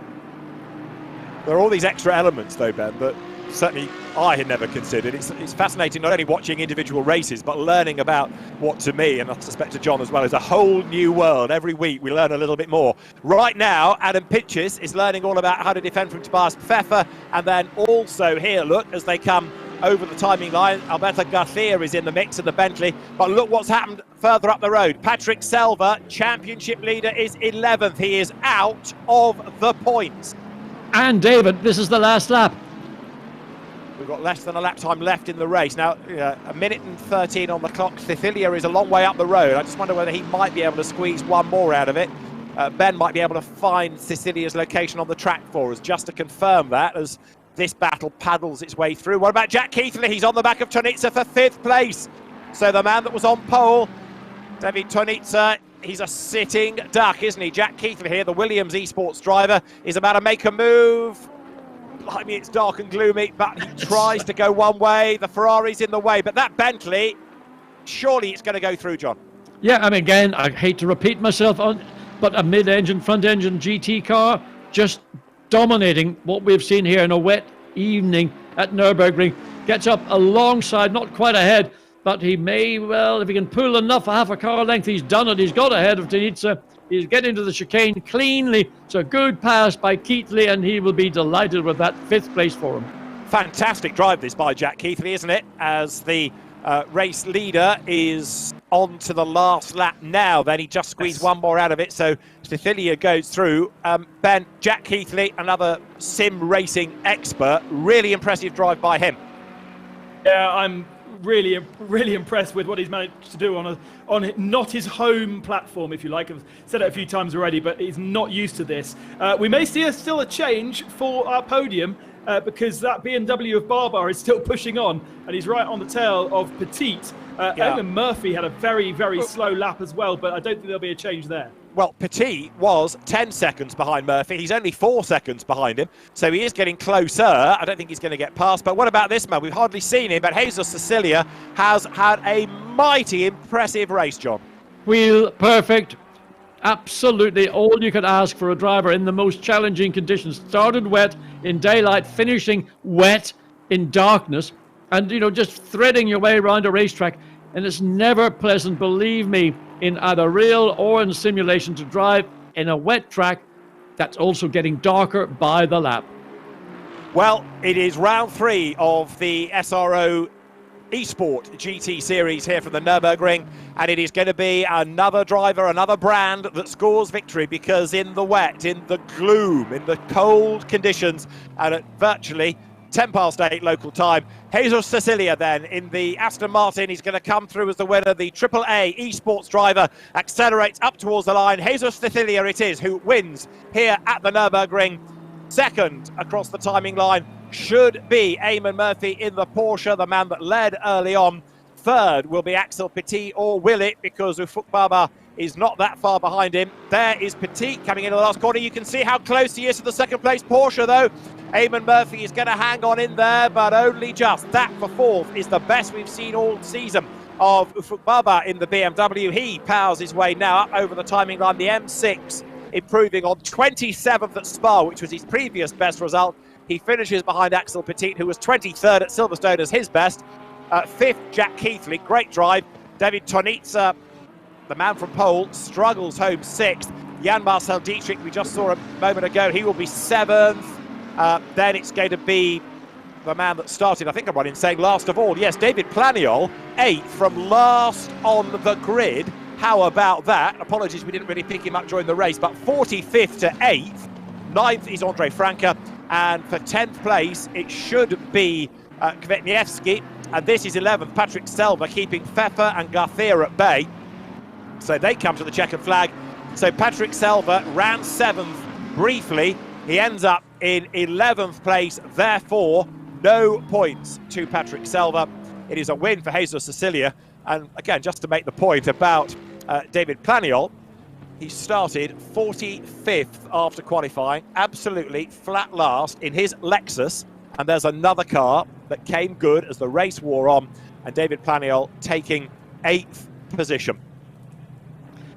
And David, just one thing I think would be interesting for seeing these results. If I was Balba, I would be the happiest man here tonight. Do you know why? Go on. Because when you go to Barcelona, that car will not be carrying any ballast. Indeed. Aston Martin, Porsche, Lexus, all will be carrying ballast. And I think I've done a good day's work. I've finished this race, picked up points, but I can go to Barcelona, and I've got a car that will be starting at the regulation weight. Fair point. Andre Franke is going to be given a drive-through post-race of 30 seconds, so that's going to drop him away from what was 8th place, puts David Planiol then further up the order, 45th to 8th, David Planiol. That's some drive. But Jesus Cecilia, very impressive job indeed. And Ben, a winning margin of 25.5 seconds. He wasn't hanging about, was he? All down to the work that they will have done over the week, trying to maximise the setup of the car and get it to work as best as possible. So impressive. And just a shame that Murphy faded in his Porsche by the end, because I really felt like he was the star of the early running. Yeah. And he really did have everything going for him, but perhaps not a car that lasted a full hour. Well, Jack, we've been saying for previous races we'd quite like to have some wet conditions and to see how that would affect things. We've just had the answer, because that was a very lively hour, not only in terms of racing, but also in terms of discussion, and also in terms of the result changing all the way through. So I think the wet element of that race was certainly worth having. Yeah, it was really entertaining, wasn't it? And it was especially, as you say, seeing the gaps change throughout the race, because, you know, the Cecilia Eamon Murphy battle was great, and it looked as though it was going to last forever, pretty much. But yes. the longer the race went on, the more Cecilia just dominated. And again, what we found are drivers with such differing results. So, you know, when we get around to sitting and looking at points after this, it'll be very different indeed, because you've had drivers, again, with a good and a bad day.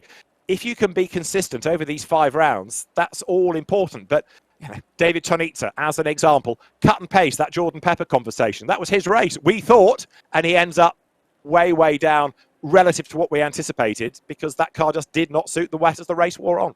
But the thing for David Tonitza is that he has scored points, and he has scored points in each of the races so far. Not hugely impressive points. I don't think he's won a race, has he? Definitely not. In fact, has he even had a podium this season, David? Tonitza has had a 3rd at Silverstone, yes, and then 7th at Spa. So, yeah. So, and he is now at the top of the championship on 29 points, 4 points clear of Cecilia, Selva and Capoccia, who all have 25 points to their name, but nothing more than that. So Tanitsa's consistency sees him go to the top of the championship standings. And everybody else who got a podium today, Eamon Murphy and Axel Pettit, are also up there now in the sort of top 5, top 10, within 11 points of the championship leader, Jesus Cecilia. So, David Tanitsa. So really entertaining race in the wet. Watty, were you surprised how much difference the wet weather made in terms of, you know, it being a game and everything? I was very impressed. I think the wet weather race was absolutely sensational. What I was enjoying was this difference between the performance at the start of the race, mid-race, and then the closing laps, between the traditional racing car layout. I know this is all a bit sort of geeky stuff, but for some reason, the mid-engine cars, the Ferrari, the McLarens, the Porsche with the engine out the back, they just faded as the race went on. And it was the old school design, Aston Martin, Lexus, BMW, Bentley, that came to the fore. And I'm not quite entirely sure. Maybe it is just the manner in which those cars work their wet weather tires more sensitively than the more aggressive mid-engine car layout. But what is for sure is I was impressed with the BMW with Baba, but Cecilia and the Aston Martin, he was off and gone. And I tell you what, even with a ballast, I don't know how many pounds or kilos that car will carry, but that car will likewise in Barcelona be a major challenge. It's all about now, you've just got to finish in the points. It's not magic, simple, just finish in the points. Well, let's speak to a man who did finish in the points and is now at the top of the championship, David Tanitsa. David, thank you very much for joining us. How was that race for you? Because you were slipping back, but you still scored points, which I guess is the most important thing. Yeah, hi everyone, first of all. Yeah, I struggled a lot in the middle of the race and at the end. At the start of the race, I was keeping up the pace from the Porsche in front of me. And then I struggled a lot with the tires. I was losing the car in every corner. So I think P6 is a strong result. And also I am in P1 in the leaderboard. So I should be happy, but starting from pole position, I expected something better, maybe. Were you surprised that you struggled? Because qualifying was also a bit wet as well. So were you surprised that you couldn't keep the car on the track? Have you done much wet running in general? Yeah, I knew that my car would have a lot of problems at the end of the race, but I didn't know that the other cars could go really fast. So I was really impressed today. Okay, great. Well, thank you very much for joining us, David, and congratulations on your championship lead. Thank you. Bye-bye. See you. We've also got Jack Keithley in the house, one of the drivers of the day, I think, today. Jack, we'll start off. You had a drive-through penalty earlier on, but then carved back up the order for a very strong fifth-place finish. Yeah, I don't know what I got the penalty for, because as we approached the green flag, I had things on my screen saying where I should place my car, how fast I should go, and I was doing everything in line. And I suddenly just got a drive through out. I don't know what I done wrong. No clue. So obviously I was absolutely annoyed at the time. But wow. I mean, I don't know how I had that grip and that speed throughout the entire race. I cannot tell you. That was an absolutely mega drive. And you know, Jack is used to watch me race a long time ago. Yeah, absolutely. David, anything to ask Jack? Only just to point out how impressive it was. And Jack's already said he doesn't know the answer as to why the pace was there, but it really was hugely impressive. But Jack, would you prefer more wet races? Because we enjoyed watching it. Was the wet weather something you think that helped you and all the car? You know what? Indeed. I was thinking I was Michael Schumacher in a Ferrari in Barcelona. That was incredible. The Williams Bentley was absolutely phenomenal today. Absolutely phenomenal. Okay, great. Well, congratulations, Jack, and see you next week in a wet or in a couple of weeks in a wet Barcelona, hopefully. Fingers crossed. See you guys. See ya. So there we go. There is Jack Keithley and championship leader David Tanitsa speaking about that race. And yeah, it's not. Watty, have you had drives like that where you at the end you're like, I don't know how I was so much quicker than everyone else? It happens from time to time. I mean, it's not the norm. There are circumstances in your career where you can start in a very lowly position and drive through to the front of the field. And I mean, it's a bit of a novelty in some respects, but at the end of the day, it's all about points. And it doesn't say if you win a race because you started so far back, oh yeah, he started back in the 10th row of the grid, but he drove through the field. All it says is John Watson won the race. He got 25 points. And that's frankly all a racing driver cares about. Unless, I guess, you're the record holder for having won a Grand Prix from the furthest back on the grid. I guess that goes in the record books, doesn't it? I didn't hear that. Say it again, Jack. Let's be clear about this, Jack. Say it again. We have with us the record holder for the furthest back on the grid to a race victory. There we go. Not very good qualifier. Well, not entirely, but never going to be broken, I can assure you, unless they get more than 22 cars on the grid. Exactly. Yeah. So as we bring the show to a close, then we've got Ben Barnicoat at the top of the Pro Championship. David Tonitza now at the top of the Silver Championship. Adders, what are you looking for next time in Barcelona? Is the weather? I mean, the weather's going to be one of the big questions, I suppose. It is, and I think also, Jack, how people and how the different marques of the brands cope with the extra ballast that they will have accrued after this race. Also, whether people can keep out of trouble, whether they can be consistent, because as we've been saying, you just got to score points. It's a short, sharp championship, and we've got so many almost snakes and ladders performances here with people having a good day and a bad day, sliding up and down the order. Keep out of trouble, bank points, but I've got to say, perhaps more than anything, I'm looking forward to 2 more good races, because what I've enjoyed about this is coming into a new world of sim racing, seeing fabulous graphics, fabulous racing, fabulous simulation, and I'm really enjoying being in this very different environment. Each time out, I think everything gets better and I can appreciate it even more. I'm looking forward to more of the same from Barcelona. Yeah, absolutely. Ben Constanduris, final words from you. For me, I'm thinking that the pro drivers now are kind of starting to figure out exactly how much they need to do going into a race to be prepared. Maybe the opening race at Monza or the first round of the championship at Silverstone, they thought, I'll do a couple of hours and then we're done. They're sort of learning more and more what they need to be doing to get at the front, and it's just getting more and more competitive. I'm so glad we've converted the old boys, Jack, to the world of sim racing. How good is that? To hear David Addison be excited about a sim race is so cool. And totally agree with you. The pros are really impressing me to see their level. I think not just the drivers themselves, but the manufacturers knowing how much they need to support their drivers to get the setups correct, to make sure the cars feel good. And so it's nice to see that progress every single race, everyone just getting better and better and better. Watty, final thoughts? Sorry, Jacko. You get 6 because the rain stopped here. Just remind me of the question. Your final thoughts. I'm looking forward to Barcelona, and whether it's wet, dry, snow, whatever, what I've seen in these 3 races that we've been broadcasting on is really good motor racing. Seeing overtaking, sometimes you get the odd wheel drops off and all the usual messing around, but I can't wait for Barcelona, and I hope it will be a race that I'll remember, because there actually will be overtaking on the Barcelona Grand Prix circuit, which is a bit of a rarity in most forms of motorsport these days.